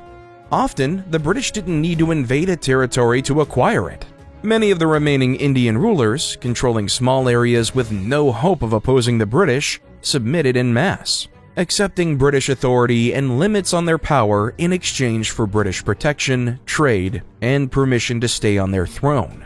These princely states numbered around 500, and comprised about 1/3 of British-controlled India, ranging between kingdoms of several hundred square miles and holdings that were barely more than a town. In 1848, they cut out the middleman by implementing the doctrine of lapse, by which the British reserved the right to annex any Indian state that had no adult male heir upon the death of a ruling monarch. The British used this system to acquire Satara in 1848, Jodhpur and Sambalpur in 1849, Baghat in 1850, Udaipur in 1852, Jhansi and Nagpur in 1854, and Tanjore and Arcot in 1855. The British also annexed Awadh in 1856, citing internal corruption and failures of its government as justification.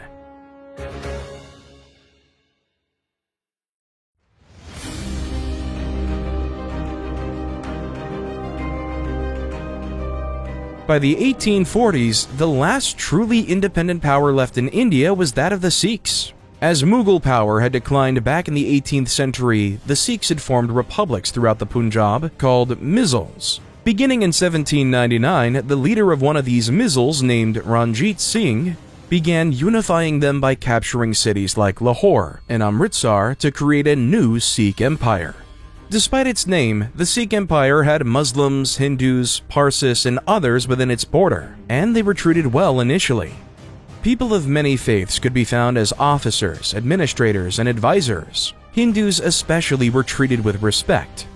The Sikhs passed a total ban on the slaughter of cows, and Sikh rulers patronized Hindu temples, although this cow slaughter ban was not so popular with Muslims. This Sikh empire acted as a bulwark against the invasions by the Afghan Durrani Empire, and quickly established itself as one of the major powers on the Indian subcontinent. They enjoyed good relations with the British at first, and the British were generally warmer towards the Sikhs than they were to Hindus. The empire's fortunes took a bad turn with Ranjit Singh's death in 1839. Over the next 4 years, the empire saw 4 different emperors, 3 of whom were assassinated, and a massive buildup of military forces as regional nobles and insecure leaders sought to protect themselves. In response to the chaos, the British increased their military presence along the border, which in turn angered the Sikhs. In December 1845, a Sikh army crossed the river Sutlej into disputed territory, which the British interpreted as an act of war. The resulting Anglo-Sikh War lasted less than 3 months, and the British dominated the battlefield. The seminal battle came as Sobraon of February 10, 1846, with British and Indian sepoys defeating the Sikh army. Towards the end of the battle, the Sikhs tried to withdraw across the Sutlej River, but the bridge broke, trapping them with the British. According to most accounts, the trapped Sikhs refused to surrender and fought to the last man. The battle brought an end to the war, and the resulting Treaty of Lahore ceded control of large swaths of territory to the British, or their subject rulers, most notably Kashmir, which got added to the lands of the Prince of Jammu. The 5-year-old heir, Duleep Singh, was installed in the Sikh Empire with a British regent, effectively giving control of the empire to the company. This arrangement caused resentment and led to a Sikh rebellion in 1848. Which dragged on for almost a year until the British won a decisive victory at the Battle of Gujrat. In the wake of the Second Anglo-Sikh War, Duleep Singh was deposed and exiled to Britain, while the territories of the Sikh Empire were fully absorbed by the British. With the end of the Sikh Empire, Britain now controlled virtually every inch of India.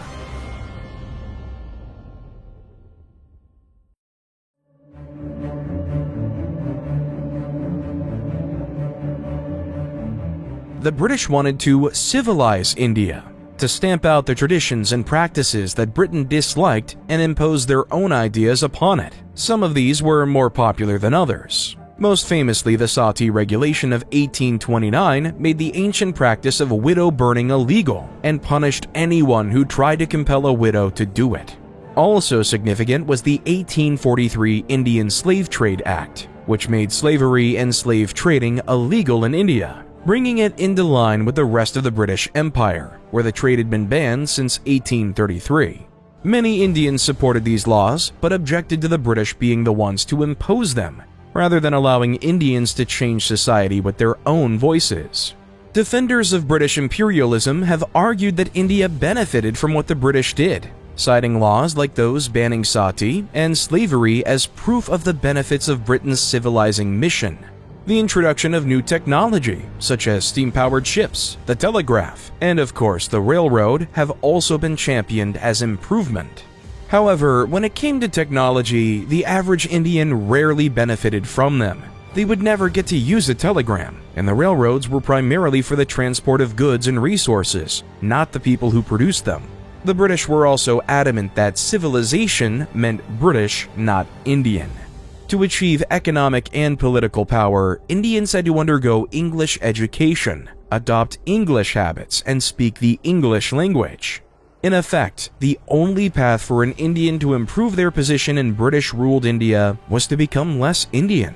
The result was a sense of alienation and a simmering hostility towards the British. Indians were being ruled over by people who didn't much care about them. who had subjugated or destroyed anyone who opposed them, who promised improvements that most failed to see, who were trying to rewrite their society to match foreign ideas, and who had no interest in listening to what Indians had to say about it. It is inevitable that these embers of rebellion would spark an inferno, and when that inferno came, it would burn down empires.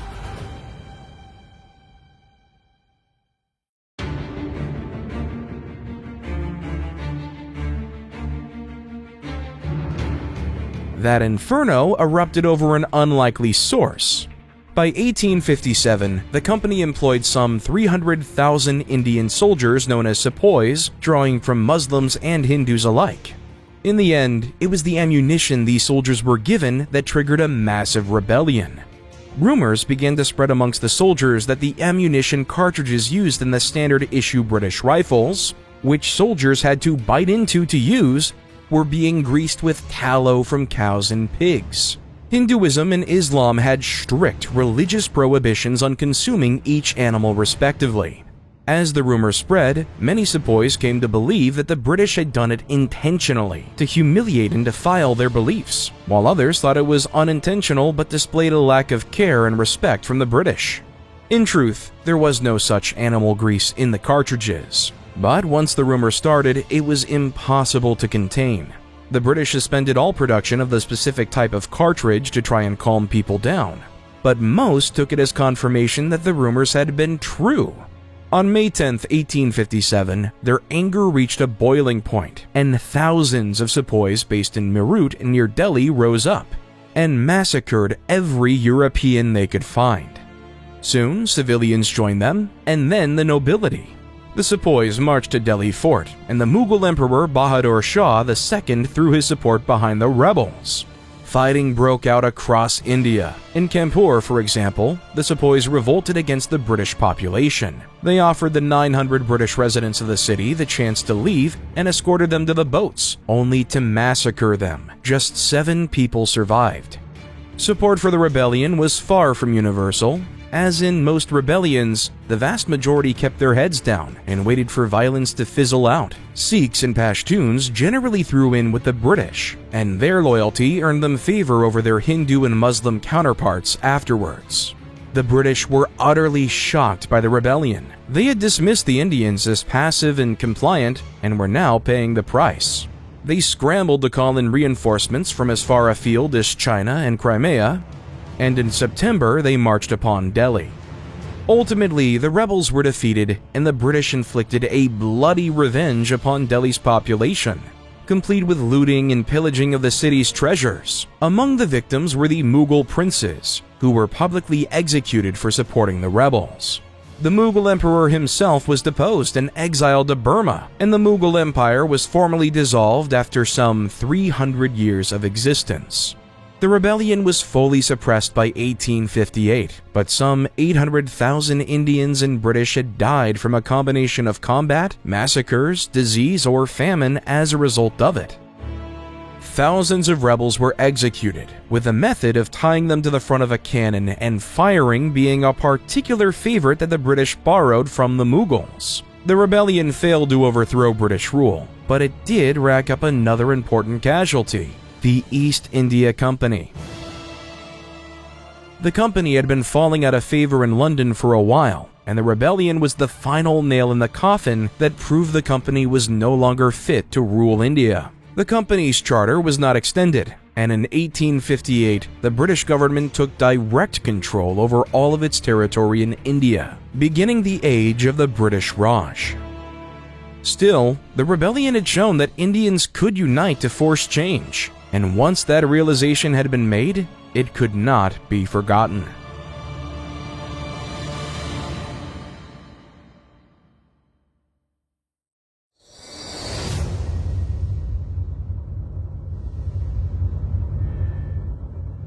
The formal annexation of India did not immediately change much.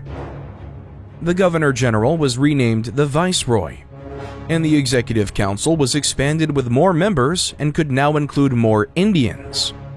But for the average Indian, these changes meant little. They still had no voice in affairs, but there was more pressure than ever for them to find one.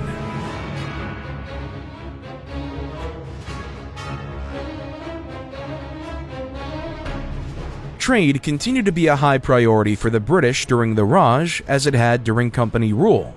Agriculture formed the backbone of this trade. Opium counted for as much as 30% of Indian exports in the 1860s, but restrictions on the trade all but eliminated it in the following decades. Cotton and jute for textile production were another major Indian export, especially in Bengal, where some 20,000 people were employed in jute mills. Then, of course, there was tea, the production and export of which grew massively in the late 19th century to eclipse that of China.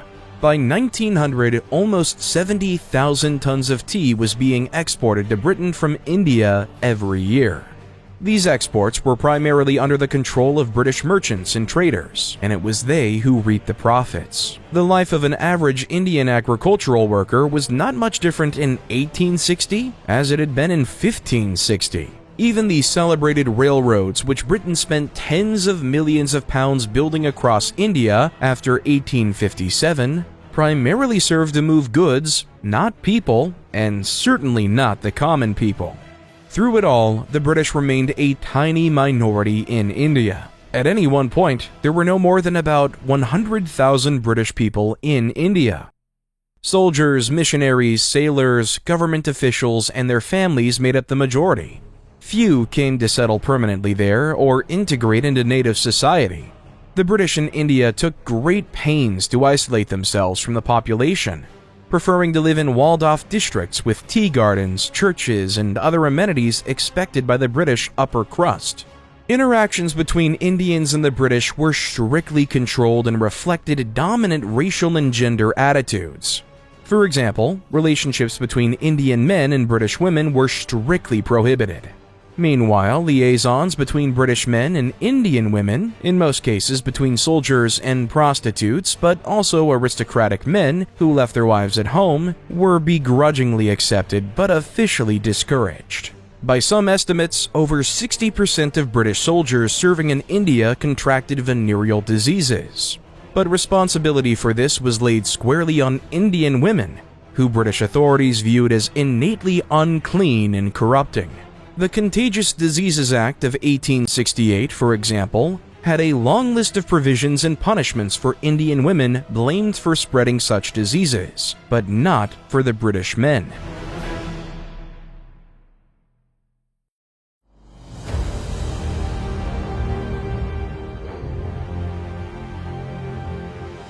The British figures who had some of the most direct interactions with Indians were Christian missionaries. European missionaries had followed close on the heels of traders in the 16th century, but a cultural shift in Britain in the 19th century lent huge support to missionary work across the empire, and India was flooded with them as a result. These missionaries could be a blessing and a curse. Missionaries brought education, setting up thousands of schools that taught rural children how to read and write. On the other hand, these schools were designed to break them off from Hindu religion and Indian social attitudes to remake them into good Christians. These missionaries had negative views of Indian religion, seeing it as misguided superstition at best and outright demonic at worst, and often held similarly dim views of Indians as a race. Missionaries often treated Indians as people who were little better than children, needing the guidance of Europeans to keep them from idleness and stagnation. Broadly speaking, British missionaries did not see the success in India that Europeans had seen converting people in the Americas or Africa. However, there were a sizable number of Indians who did convert. Take the Khasi people of Assam, who were the recipients of a Welsh-led mission from 1841. The lead missionary, Thomas Jones, established a writing system for the Khasi language and translated much of the Bible into that language. Tens of thousands of Khasi children were taught to read and write with it through missionary schools. And today, over 80% of the 1.5 million Khasi are still Christian. Today, there are around 30 million Christians in India, almost all of whom come from communities converted by British missionaries. That's barely 2% of the population, but they outnumber Buddhists, Jains, and Sikhs overall.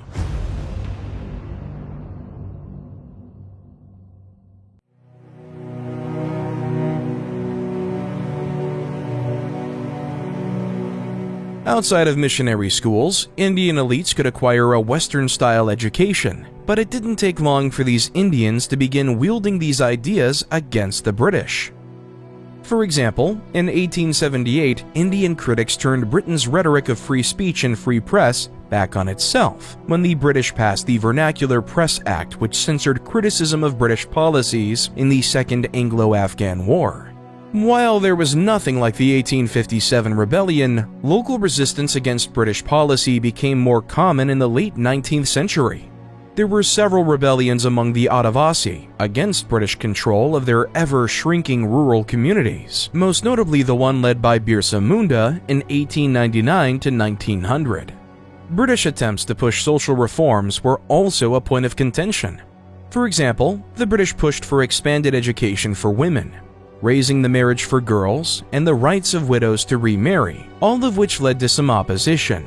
For example, the 1891 Age of Consent Act, which raised the age of consent from 10 to 12, provoked massive riots and opposition in Bengal. Many of these reforms were supported by Indian intellectuals and many common people, but were often opposed on the principle that it wasn't Britain's place to rewrite Indian society, and that Indians should be the ones making those decisions. Other problems struck India that fueled disillusionment with British rule.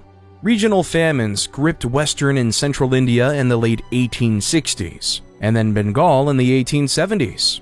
Millions died in food shortages in the 1890s across India, which were attributed to failures of the monsoon rains and overpopulation. British authorities were unable to respond effectively to them. Worse was the bubonic plague that re-emerged across South and East Asia in the late 19th century. Some 12 million Indians were killed by the plague, and the quarantines the British imposed to contain it earned no less resentment from Indians than the piles of the dead. Clearly, Indians wanted to speak out against British policy, and in 1885, a group of Indian intellectuals created a forum to do just that, with the foundation of the Indian National Congress. The INC, or simply Congress, became a forum and a focal point for Indian rights advocates, and later the independence movement. It was envisioned as a way for Indians from every province and of every faith to voice their views directly to the British in a way that couldn't be ignored. It embraced democracy, offering provinces elected representatives to stand for Congress and ensure their voices were heard. Even Congress's founders were surprised by its success. From its 73 founding delegates in 1885, in just 4 years it grew to 2,000 delegates. It was a formidable showing of Indian autonomy, and it quickly began pressuring the British to listen. In 1892, the British made several concessions to Congress's demands, such as expanding access to the coveted civil service examinations and opening some positions in local councils to popular elections. They were small steps, but they were a start, and Congress's founding proved to be a landmark moment in the path to independence.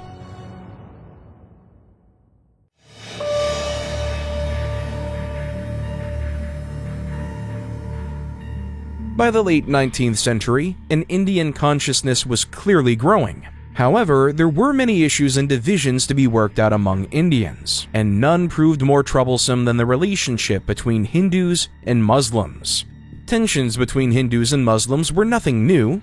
Even aside from the wars and conquest, there had been episodes of violence between Hindu locals and Muslim traders since Muslims first arrived in Indian ports. The intolerant policies of the later Mughal Empire also alienated Hindus and embittered the Hindu nobles who took power as the empire declined.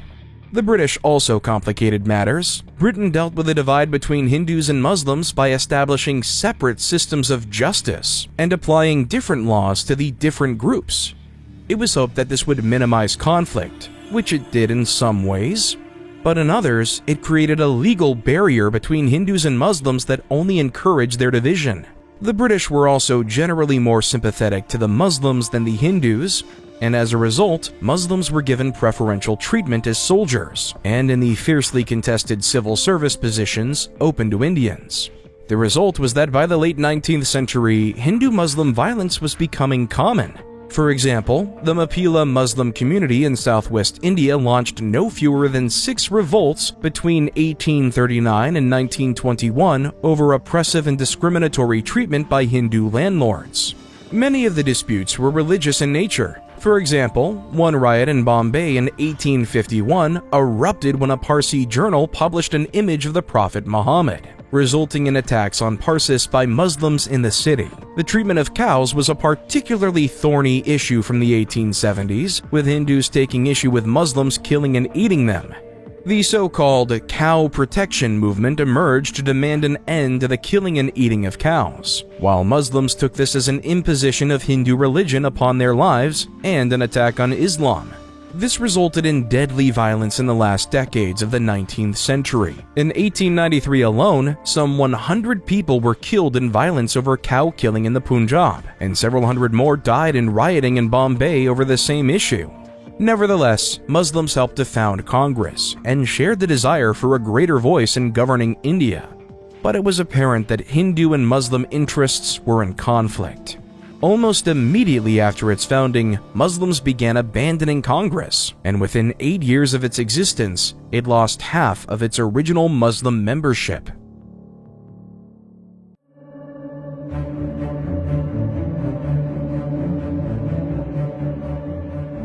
With the dawn of the 20th century, there was clearly an appetite for change in India. But it appeared that this appetite was concentrated in an educated elite and not the disinterested masses. Something needed to happen to motivate the common people to mobilize, and that thing would be the Bengal Partition Plan. In 1905, Britain proposed a plan to partition Bengal and its almost 80 million people, merging Muslim East Bengal with Assam and the Hindu West with Bihar and Orissa. The British believed it would make governance easier and consolidate religious groups in the same places. Most Muslims welcomed the plan, but the Hindu reaction was one of indignation. Congress and other Indian leaders saw it as an attack on Hindu autonomy and an attempt at divide and rule across the continent. The strength of the reaction would catch everyone by surprise. Taking advantage of a growing press and an increasingly literate public, the opposition movement to the partition spread like wildfire. Lala Lajpat Rai, Bal Gangadhar Tilak, and Bipin Chandra Pal, affectionately known as Lal, Bal, and Paul, became the figureheads of a protest movement that spread across all over India. With Congress's support, the movement implemented a policy of economic non-cooperation known as Swadeshi. They told Indians to stop buying British goods or foreign imports and instead buy Indian. Indian shops refused to stock imported goods, and mobs gathered up foreign goods to burn in bonfires. The results were felt in the economy. By 1908, there had been a 25% decrease in imports. The Indians understood how important trade and wealth were to the British, and economic resistance was the best way to strike at them. Violence was rare, but when it happened, it was used by the British to condemn the whole movement. Bal was deported to Mandalay in Burma in 1907, while Bal was arrested and put on trial in connection with an attempted bomb attack on British officials, an attack which he certainly had no knowledge of beforehand, and was also deported to Burma. Resistance continued in some form until 1912, when the British were forced to withdraw the plan. They proposed a new partition based on language, which did little to please anyone, but it was less despised than the original plan. Still, in 1912, this unhappiness was expressed in a bomb attack on the incoming Viceroy Charles Hardinge that killed one of his attendants. The Bengal partition was a tide shift in Indian history. For the first time, a mass movement had animated most of the population against British power. The masses were not yet clamoring for independence, but they had proven willing to band together for change, and they'd proven it could work. However, the sharp divisions between Hindus and Muslims expressed an irreconcilable rift between the two on the future of India.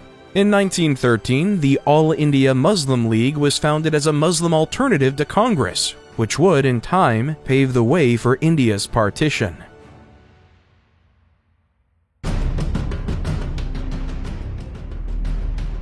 The First World War blindsided the world, and India suffered its own issues as a result.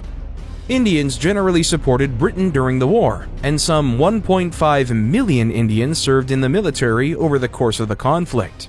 Simple loyalty, steady pay, and the opportunity for social advancement all helped explain why men joined up to fight a war that was far away from their home.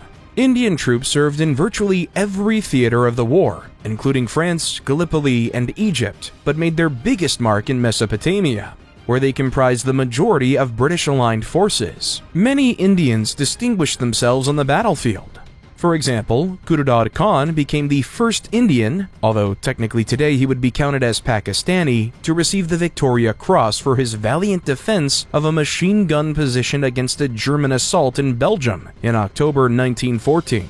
The war has complicated effects within India.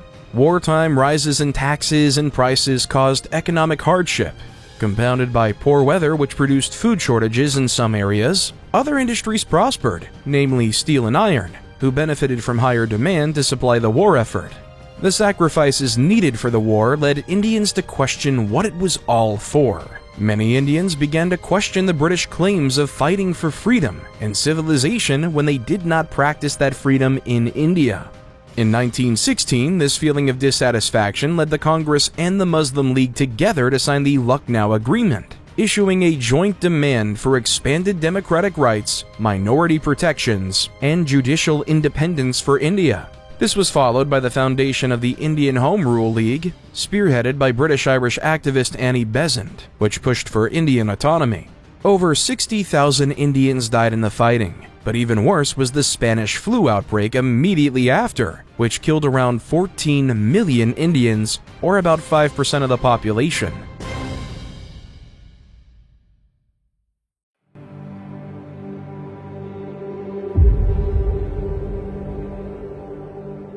After the war, the appetite for reform was stronger than ever, but India was left disappointed with its options. The Montfort reforms of 1919 granted some democratic concessions and expanded Indian control of certain government departments, like education and health, but the British kept a firm grip on justice and policing. But it was the Rowlatt Act which extended wartime powers of trying political cases without a jury that provoked the strongest opposition seen so far. Indian leaders recognized that this law could be used to crack down on independence protesters, and they responded strongly. Protests and strikes erupted across the nation, which the British responded to with force. Nowhere was this more infamous than in Amritsar. Tensions were high in the city after the national protests, and a heavily publicized attack on European women in early April. In defiance of British orders, on April 13th, thousands of people gathered in the Jallianwala Bagh Garden to celebrate the religious festival of Baisakhi. The British military commander in the city, Brigadier General Reginald Dyer, was outraged, and he'd make sure the Indians were punished. At 5:30 that evening, Dyer and 50 of his soldiers marched into the Garden Plaza. Enclosed on three sides by walls and buildings, his troops blocked the only exit. Then, without a single warning to disperse, Dyer ordered his men to open fire. For the next 10 minutes, the soldiers unloaded every last round of ammunition into the terrified crowd. Many Indians fell to the bullets, while others were crushed to death. It was a ruthless, intentional massacre, and when the smoke cleared, at least 379 people were dead. Some estimates put the death toll as high as 1,500. News of the massacre spread like wildfire. People across India were horrified. Many of those who had supported the British now turned against them. In their attempts to suppress protests, the British encouraged countless people to stand with Congress in demanding an end to British rule. Even in Britain, the massacre was fiercely condemned. Secretary of State for War Winston Churchill called it monstrous, and the House of Commons voted 247 to 37 to condemn Dyer, but he did not face any serious consequences. Dyer himself was unapologetic, believing until the day he died that he did the right thing. He was not alone in that belief, and he received more in donations from supporters of his actions than the families of the victims ever did in compensation from the British government. The Amritsar massacre was a turning point for Indian independence. Momentum moved decisively in favor of independence, and as the British imprisoned more and more protesters, 30,000 by the end of 1921 alone, calls for independence grew. and many Indians clamored for a leader to direct their struggle. Fortunately, they had one.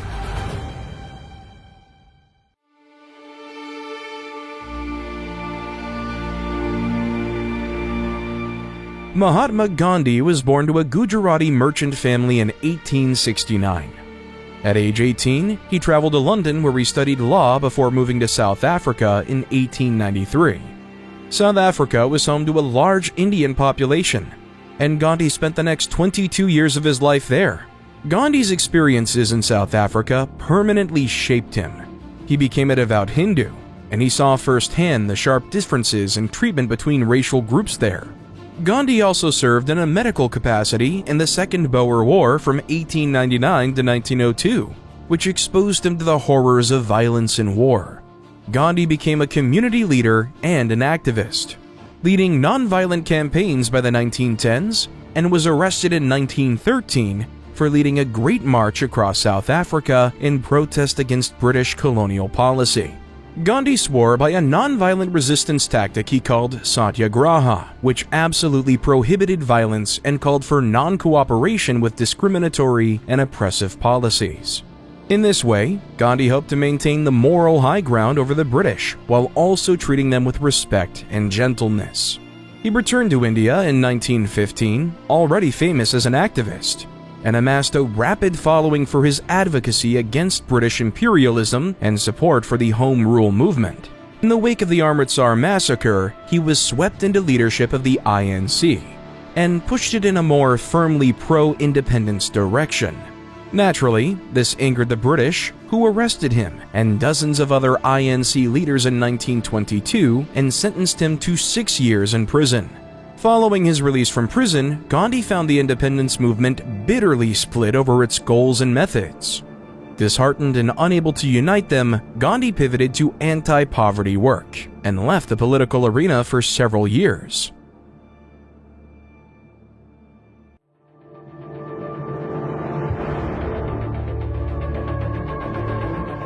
In his absence, the independence movement continued to take shape.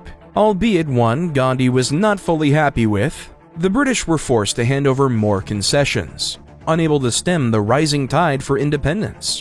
In 1921, India got a bicameral elected parliament and greater financial control over Indian affairs through a tariff board. The British finally agreed to Indian demands to have civil service exams in India, ending the requirement for Indians to take lengthy and expensive trips to England in hopes of advancing their careers. Another formative moment arrived in 1928, when the British set up the Simon Commission to review governance in India. The Indians were rightly insulted that the commission didn't include any Indians, and both Congress and the Muslim League protested it. Congress set up its own commission and reached its own conclusions, demanding a self-governing India with Commonwealth status. Hot on the heels of this demand, in 1929, Congress elected a new leader, a rising star of the nationalist movement named Jawaharlal Nehru. Nehru's father, Motilal, was also a leading Congress figure, but his declining health in his old age cleared the way for his son to take over the family dynasty. With Nehru's election, Congress's demands changed. On December 19, 1929, Congress issued a call for nothing short of full independence for India. The Muslim League was not yet ready for such a demand. They were still hoping for a self-governing Muslim constituency within the British Empire. But soon enough, they would become bold enough to call for a fully independent state too. In 1933, during a meeting with British officials in London, a pamphlet was circulated among League members calling for the establishment of a fully independent Muslim nation in India, uniting the Punjab, Afghan, Kashmir, Sindh, and Balochistan into what they call Pakistan. The British continued to drag their feet, but with the vision of independence clarifying across India, they were now acting mostly in denial. More reforms came in 1935, establishing representative provincial governments with separate Hindu and Muslim electorates. But Congress's landslide victory came with the resounding cry that this was simply not enough. Only independence would satisfy India.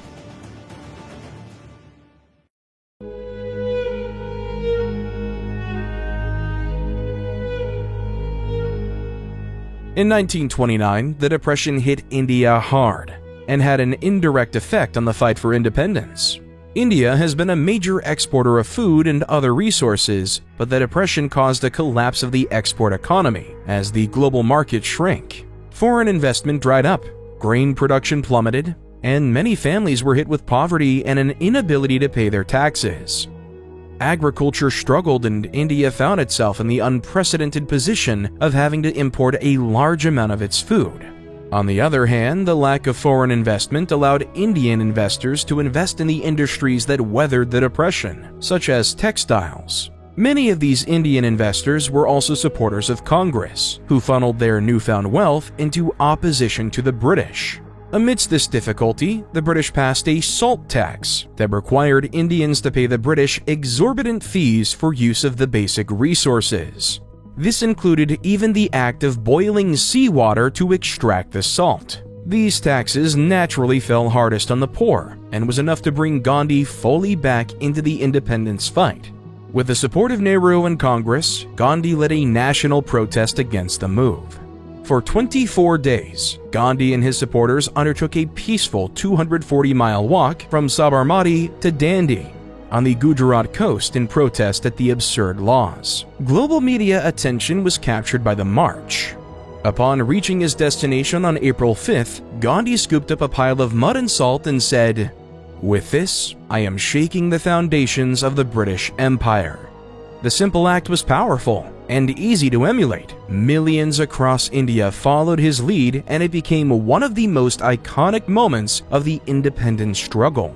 The British responded forcefully, arresting some 60,000 people in association with the Salt March and the wider non-cooperation movement it encouraged. Although Gandhi once again pivoted towards poverty and social inequality after 1934, the independence movement continued strong without him, simmering away for the rest of the 1930s, proving that it would stand strong no matter how much the British wanted to defy it.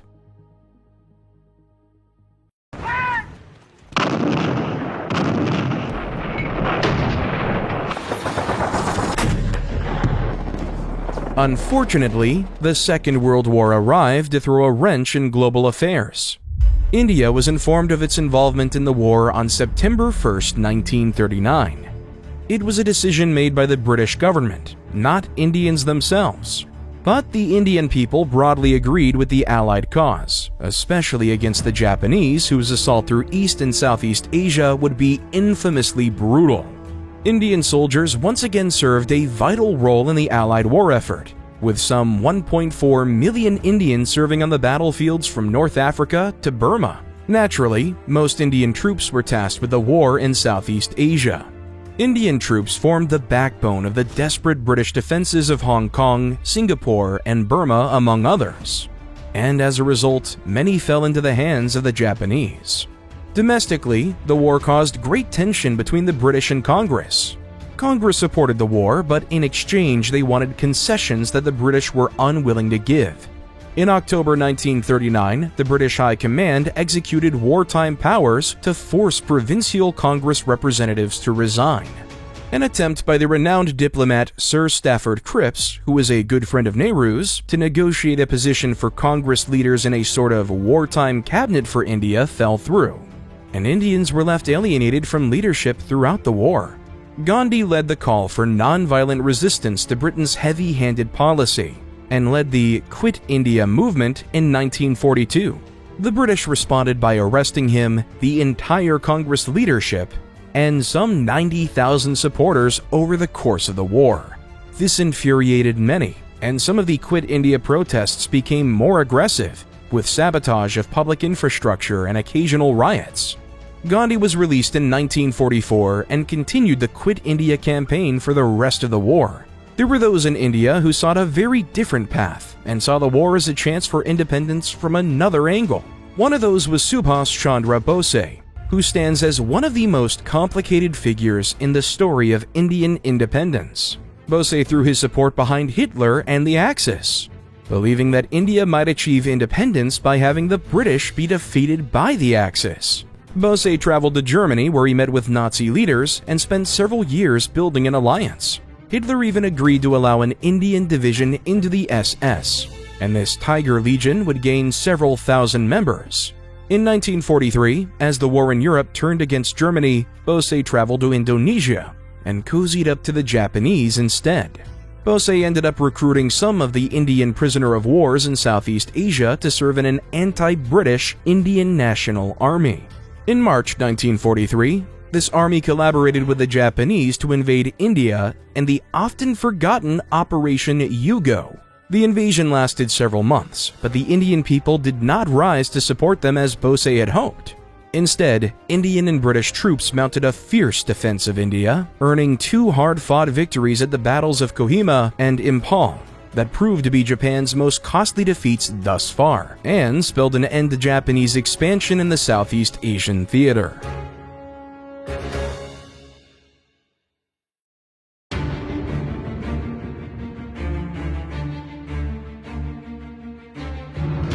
But if war and political unrest weren't enough, India was struck with yet another crisis in the 1943 Bengal famine. India had partially relied on food imports before the war, but Japanese control of Southeast Asia, especially Burma, put India on the brink of a food crisis. By 1943, food shortages were becoming a serious issue in many parts of India. Britain mostly took an interventionist approach to the famine, cracking down on hoarding and instituting rationing across most of India. Bengal was the exception to this. There, the government took a non-interventionist approach, hoping the problem would resolve itself. This strategy, or lack thereof, was a colossal failure. By the time the British Viceroy had deployed troops to Bengal to override the local government and distribute grain, 1 million people had starved to death. The response from the British governments has been fiercely criticized ever since. Critics have charged the British with neglecting to help India and intentionally or negligently allowing the famine to continue. Defenders of British actions counter that in fact some 1 million tons of food was shipped to India during the famine. Churchill had wanted to ship more and sought help from the Americans to do that, but they simply lacked the ships and manpower to do so. Japanese dominance in Southeast Asia made the prospect of shipping food to the region a dangerous prospect, more likely to result in sunken ships and dead sailors than famine relief. But the inability of the British to help India only proved the point that Indian independence advocates had made. If Britain was unable to meet the challenges of controlling India, then it had no business trying to do so.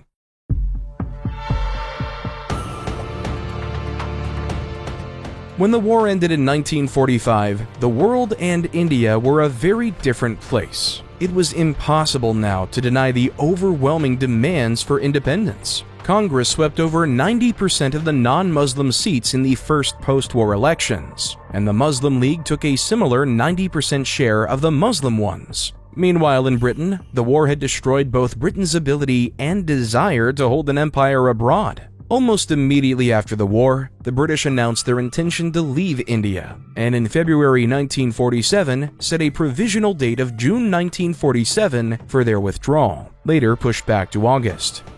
The issue now was how to conduct that withdrawal. There were some, like Gandhi, who favored a unified India, with all of the territories of the British Raj handed over to Indian rule in one piece. In reality, there was no other option than partition between Hindu and Muslim. Calls from Sikhs to receive an independent nation in the Punjab were rejected. On June 2, 1947, representatives from Congress, the Muslim League, the Sikh community, and the British agreed on an outline plan to create 2 nations. Hindu-majority areas were easy to mark out, comprising most of the subcontinent, while the Muslim areas to be made into Pakistan were more awkward. Pakistan would have to be 2, West Pakistan comprising Sindh, and Punjab Kashmir, the northwest frontier province, and Baluchistan, with East Pakistan comprising the Muslim-majority areas of Bengal. The numerous princely states within India were allowed to pick their own fates, and virtually all of them agreed to hand over their territory to the new Republic of India.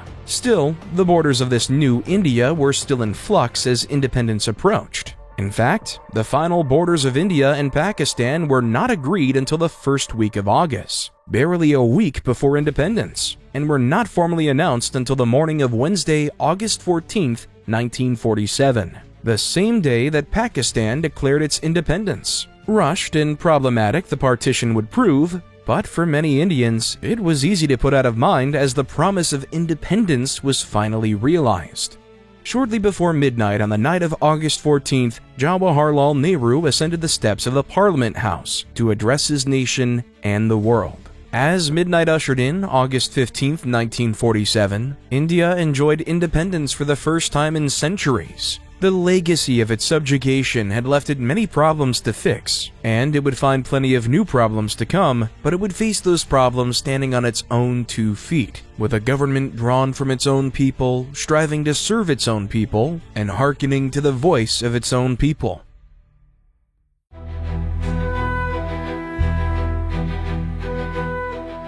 India now faced a monumental task: to establish a country that could successfully manage the numerous languages, faiths, and cultural identities within its borders, while navigating a world of bitter political divides and ideological hostility, where one wrong move could trigger a war that could wipe out nations in moments.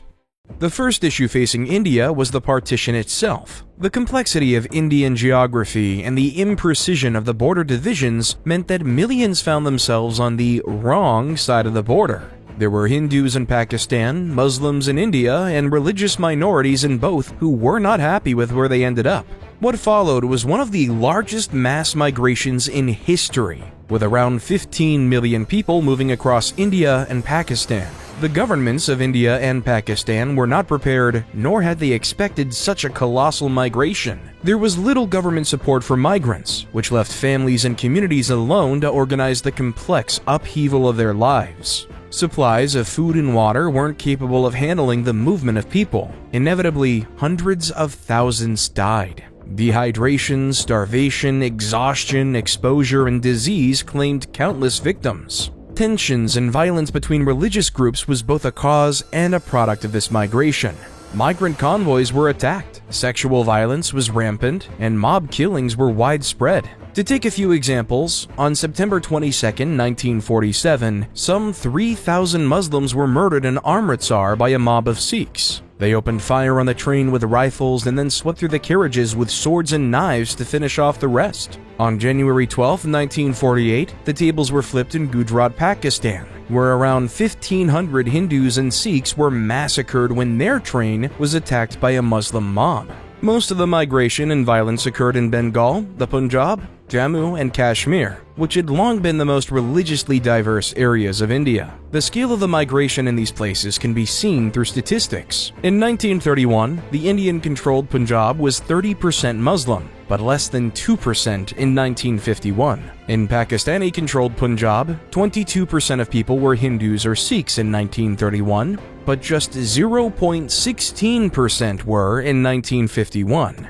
Overall, it is estimated that over 1 million died as a result of the migrations or the violence that came with them.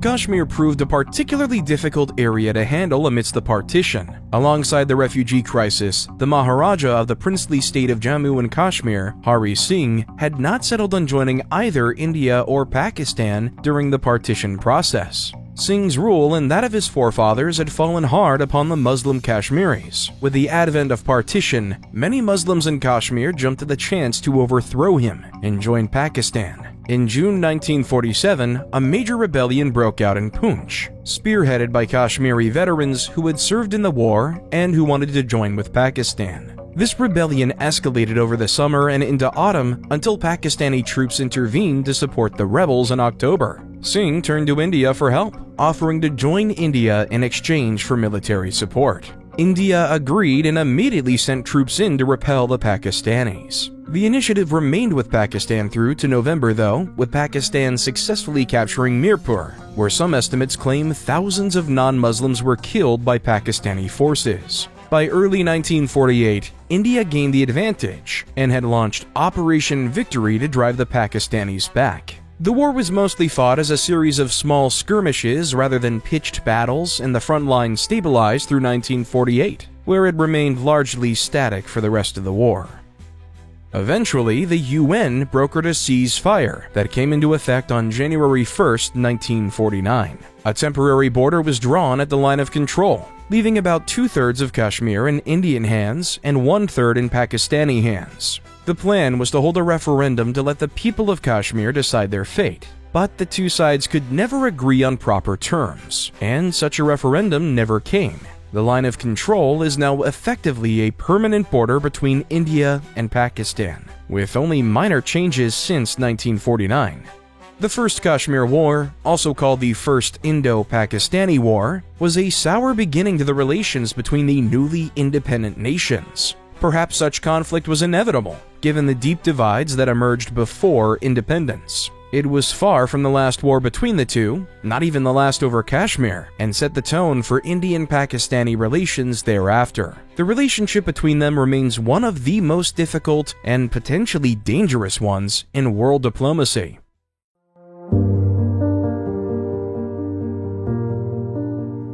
The conflict was a bitter pill to swallow for the many Indians who had once dreamed of unification, not least of all, Gandhi. After independence, Gandhi continued to work to heal relations between Hindus and Muslims. He was pursuing this goal when he traveled to Delhi in January 1948 to deliver speeches and conduct prayer meetings to bring the two faiths together. However, one Nadaram Godse believed that such behavior was a betrayal of Hindus. On the evening of January 30th, he leapt from the crowd as Gandhi walked to a prayer meeting and fired 3 shots that fatally wounded him. The death of Gandhi was a sudden and brutal blow to the country. Nehru broadcast to the nation telling them, "Friends and comrades, the light has gone out of our lives and there is darkness everywhere. And I don't quite know what to tell you or how to say it." Gandhi's death provoked riots across the country, and his assassin was hanged. However, his death could not totally overshadow the opening of a new chapter in Indian history. It had been a long road, and the destination wasn't quite what many hoped. But Gandhi had lived to see an independent India, ruled by its own people for the first time in centuries.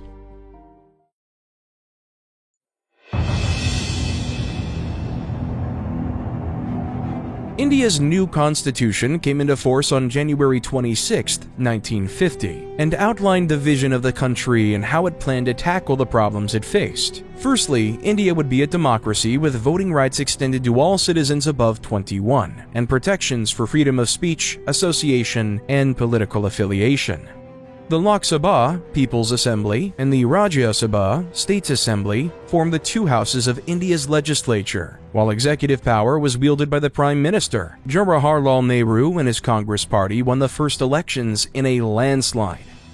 Secondly, the Indian government was to be secular. Given India's rich religious diversity, staking the government in any one faith would lead to conflict. People of all faiths were entitled to the same protections, privileges, and rights as anyone else. A similar view was taken towards language. While Hindi would be the predominant language, other languages like Bengali, Tamil, and Marathi were similarly protected and endorsed for official use in areas of the country that favored them. India's linguistic differences heavily informed the initial division of India's states. Protections were also given towards two groups historically discriminated against: the so-called scheduled castes, untouchables, and the scheduled tribes, Adivasis. The legal category of untouchable was officially abolished and reservations were set aside in a range of areas from university places to legislative seats to guarantee representation for scheduled tribes and castes.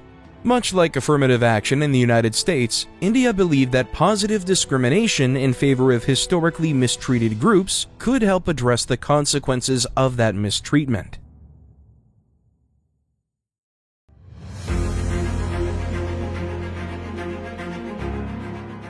Jawaharlal Nehru continued to lead India through its early years of independence and played a vital role in shaping his country. Economically, Nehru was a socialist, though not a full-on communist, and favored state direction of the economy rather than relying on the market. His economic policy was based around 5-year plans that directed government investment in particular industries and involved some nationalization. Nehru was something of a moderate, though, and often disappointed India's more left-wing forces by not nationalizing more industries or clamping down harder on private business. Ultimately, his economic approach seemed to work, and India enjoyed incredible growth and recovery in the post-war years. By 1965, India had the 7th highest industrial output in the world, and per capita GDP greatly increased, although it still remained far below that of Western nations. Socially, Nehru's term saw many reforms that expanded minority and women's rights.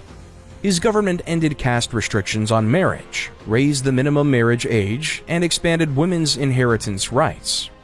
Education also improved markedly in the 1950s and 70s, with thousands of new schools and universities. In 1950, 23 Indian institutes of technology were established to provide high-quality education in their fields, and they remain some of the most successful and respected educational institutions in India.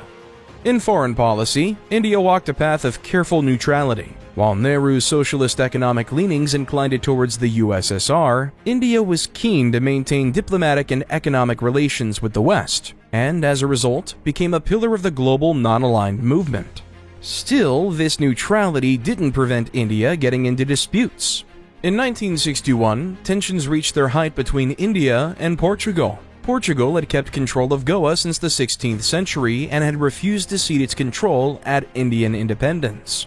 Attempts to resolve the issue diplomatically failed, and in December 1961, India launched Operation Vijay, Victory, to retake it by force. 50 people were killed in 2 days of fighting before India successfully annexed Goa. The war achieved its aims, but was sharply criticized in the West as an unnecessarily aggressive move that compromised India's carefully practiced neutrality. India also found itself at odds with Communist China on several issues. In 1959, they offered sanctuary to the Dalai Lama following the brutal Chinese response to the Tibetan uprising, which angered Beijing. Meanwhile, the two countries had ongoing border disputes over control of the Aksai Chin and Arunachal Pradesh regions, which boiled over into war in October 1962.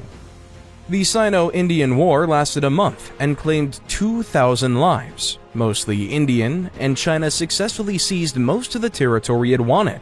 India agreed to a ceasefire on November 21st in what was clearly a defeat.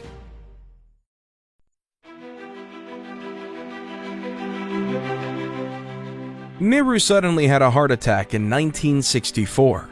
After a brief 2-year term for Lal Bahadur Shastri, who also died suddenly of a heart attack, the office of Prime Minister fell to Nehru's daughter, Indira Gandhi. Indira Gandhi, no relation to Mahatma, symbolized the dominance of the Gandhi-Nehru political dynasty started by her grandfather. She took power in 1966 and proved to be one of India's most significant and divisive leaders. She was a talented and ruthless politician, but was accused of nepotism, corruption, and dictatorial tendencies during their term. In some ways, she was very successful. She presided over a green revolution that modernized Indian agriculture and made India the world's 6th nuclear state in 1974. Arguably her most famous act was her intervention in the Bangladesh War of Independence in 1971. Discrimination against Bengalis in what was then East Pakistan by the Urdu majority of West Pakistan led the modern nation of Bangladesh to assert its independence that year. Pakistan responded harshly with a wave of violence that was widely considered to be a genocide. Indira was a staunch supporter of Bangladesh and fierce critic of Pakistan. She brought global attention to the conflict and pressured the US to cut off military aid to Pakistan. On December 3, 1971, Pakistan launched military strikes on India, claiming they were preemptive attacks against a planned Indian invasion. India responded with a lightning campaign of air and naval strikes which crippled the Pakistani military and sent its troops into Bangladesh to help the rebels. By December 17th, Pakistan was defeated and forced to submit to a ceasefire, ending both the Third Indo-Pakistani War, the Bangladeshi genocide, and Bangladesh's bloody struggle for independence.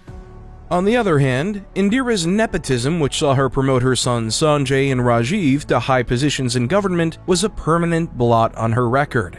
Worse were the allegations of corruption and her response to them. In 1975, she was found guilty of election manipulation and ordered to leave office, but she defied the court and declared a state of emergency to stay in power. She used her newfound powers to pass sweeping censorship of the media and purged government and party officials to replace them with her loyalists. This state of emergency effectively made Indira Gandhi a dictator, albeit one with popular support, and was kept for almost 2 years. Months of rule by decrease, coupled with economic issues like inflation, eventually undermined her support.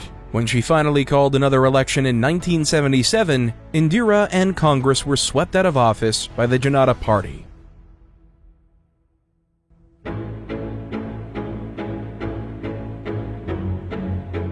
The Janata Party struggled to deal with India's problems. Prime Minister Morarji Desai was a capable diplomat and a respected man, but he was not able to navigate the personal and political rivalries of his government, and it collapsed in July 1979. Desai was replaced with Charan Singh, who lasted just 23 days in office before his government collapsed too. When elections were held again in January 1980, Indians turned back to the promised stability of Indira Gandhi. However, the days of her dynasty were numbered. A few months after returning to power, her eldest son Sanjay died in a plane crash, eliminating the planned heir to their political dynasty. But the death knell for Indira Gandhi's reign and life would be rung in the Punjab with Operation Blue Star. While Sikhs mostly accepted their status in India, there was and remains a powerful faction of Sikh separatists, calling for an independent Sikh state in the Punjab. In 1984, Indira's government was informed by the USSR that the US and Pakistan were supporting Sikh separatists, preparing to launch a rebellion. Allegations that are now understood to have been false. Indira moved preemptively, launching Operation Blue Star to crack down on Sikh groups in the region. She sent troops and tanks against the revered Golden Temple in Amritsar, one of the holiest sites in Sikhism, in a week-long street battle with Sikh dissidents. Hundreds died on both sides, and Sikhs across India and the world were outraged. This outrage found a deadly outlet on October 31st, 1984. When 2 of Indira Gandhi's Sikh bodyguards assassinated her in her garden as she headed to a TV interview. Her death shocked India, provoking riots and anti-Sikh violence that killed hundreds. After her death, her son Rajiv was ushered into power. During his 5-year tenure, Rajiv presided over economic renewal and several regional insurgencies, most notably among Sikhs in the Punjab and separatists in Assam. India also responded to an appeal from Sri Lanka to send troops to quell the Tamil Tigers on the island from 1987 to 1990, which India feared might encourage Tamil separatism on the mainland. This, however, proved to be the undoing of the dynasty. Rajiv was voted out of office in 1989, replaced by Vishwanath Singh, but Rajiv hoped to echo his mother by returning to power in a few years. However, on May 21, 1991, Rajiv was assassinated by a suicide bomber on the campaign trail near Chennai. The attacker was a supporter of the Tamil Tigers, who opposed Rajiv's suggestions that India return to finish off the Tigers. Rajiv's death brought an end to the Nehru-Gandhi dynasty that had led India for 40 of its 44 years of independence.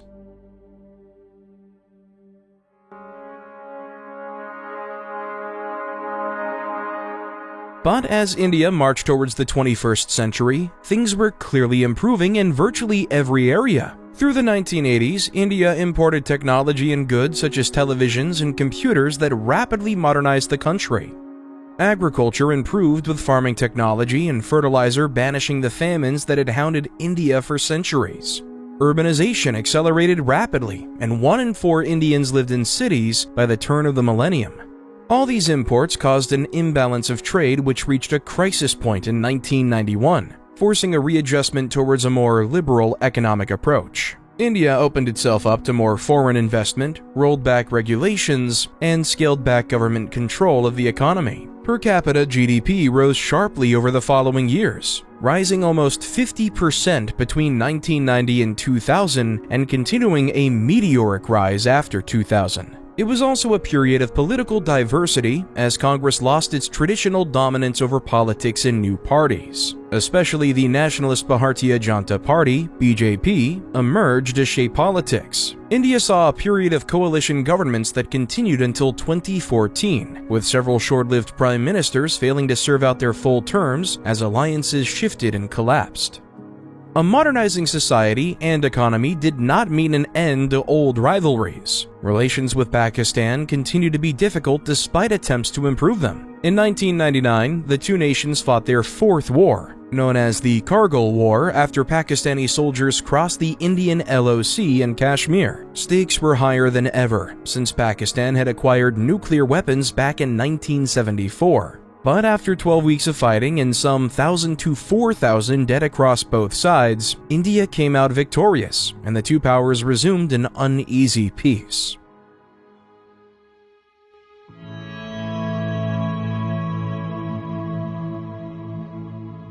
India entered the new millennium stronger and more numerous than ever before.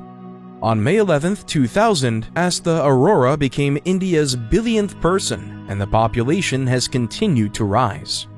Since then, India has faced down many of the same challenges that have plagued the rest of the world. The challenges of climate hit India hard in 2004 with the Boxing Day tsunami, which killed an estimated 16,000 people in Southeast India, alongside around 20,000 more across Southeast Asia. Floods have continued to pose a challenge, such as in 2013 where some 6,000 lost their lives to flooding across northern India, as have earthquakes like the 2001 Gujarat quake that claimed 20,000 lives.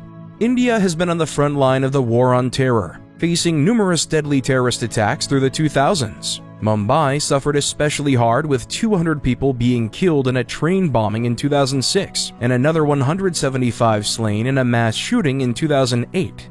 The government has also contended with homegrown insurgencies, namely the Nazalite Maoist communists who have been operating in areas of eastern India, committing violent attacks on civilians, soldiers, and politicians that have claimed hundreds of lives. Economically, India joined most of the world in a steep recession in 2008, but close trade with China, which also weathered the crisis better than much of the world, and less risky lending practices from Indian banks meant India bounced back faster than most countries. What was a year-spanning crisis for most ended up being a brief disruption to an otherwise steady growth for India's economy.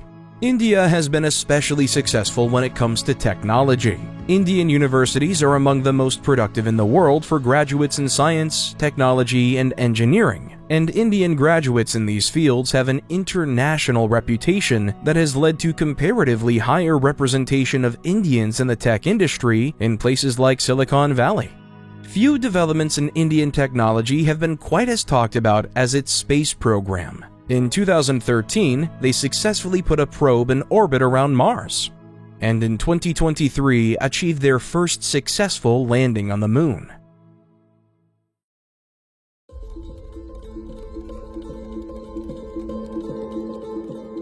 In 2014, India opened a new chapter under Narendra Modi and his BJP. Forming the first non-coalition government in 30 years, Modi has earned enthusiastic supporters and bitter enemies. To his supporters, he is a strong leader capable of decisive action for India's best interests. To his critics, he is an authoritarian whose nationalist blustering is a danger to India's minorities and to world peace. Economically, Modi embraces a globalist economic perspective, with active participation in global trade and investment. Many credit him with India's continued rise, with India overtaking the UK in 2022 to become the world's fifth largest economy. Others lament the rising social and economic inequality of modern India that has accompanied this rise. Socially, Modi has revived the Hindutva national ideology that emphasizes India's Hindu heritage. A celebration of India's treasured past it may be, but one that leaves little place for Muslims, Sikhs, or others who do not share this faith. Diplomatically, he has navigated a fraying global order, keeping strong ties with the US and European countries, and with the BRICS economies, of which it is a founding member. However, the ever-present tension with Pakistan and unresolved issues with China continue to be delicate issues. It's far too early to judge Modi with any objectivity, and his time leading India doesn't look to be ending anytime soon.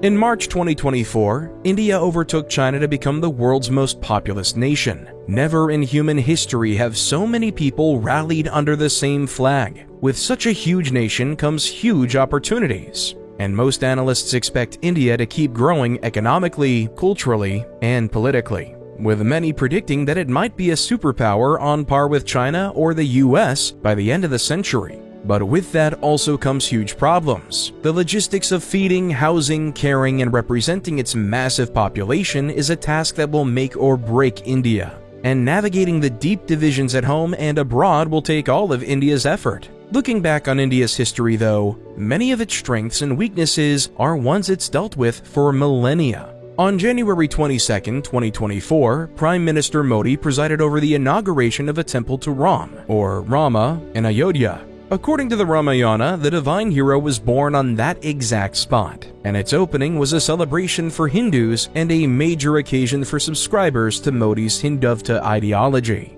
The event captured many of the themes we've seen throughout Indian history. On its face, it symbolized the power of Hinduism and of the Sanskrit texts that continue to be revered in India as strongly as they've ever been. Modi's participation in the ceremony can be seen as a modern iteration of the ancient tradition of leaders supporting temples during their reign.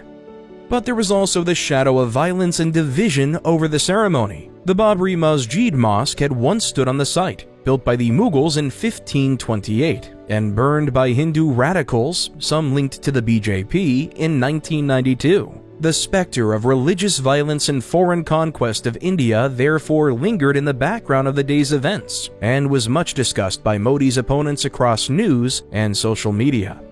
One can look at India's history to find parallels. Is the opening of the temple another entry in a long and proud list of Indian achievements, a symbol of both faith and political power, an expression of a new golden age like those attributed to the Mauryans, the Guptas, or the Mughals? Or will Modi's favoring of one faith, one group, one people in India's rich tapestry take modern India down the path that it has so often walked before, of division and eventual collapse like that of the Bahmani, the Mughals, or the British?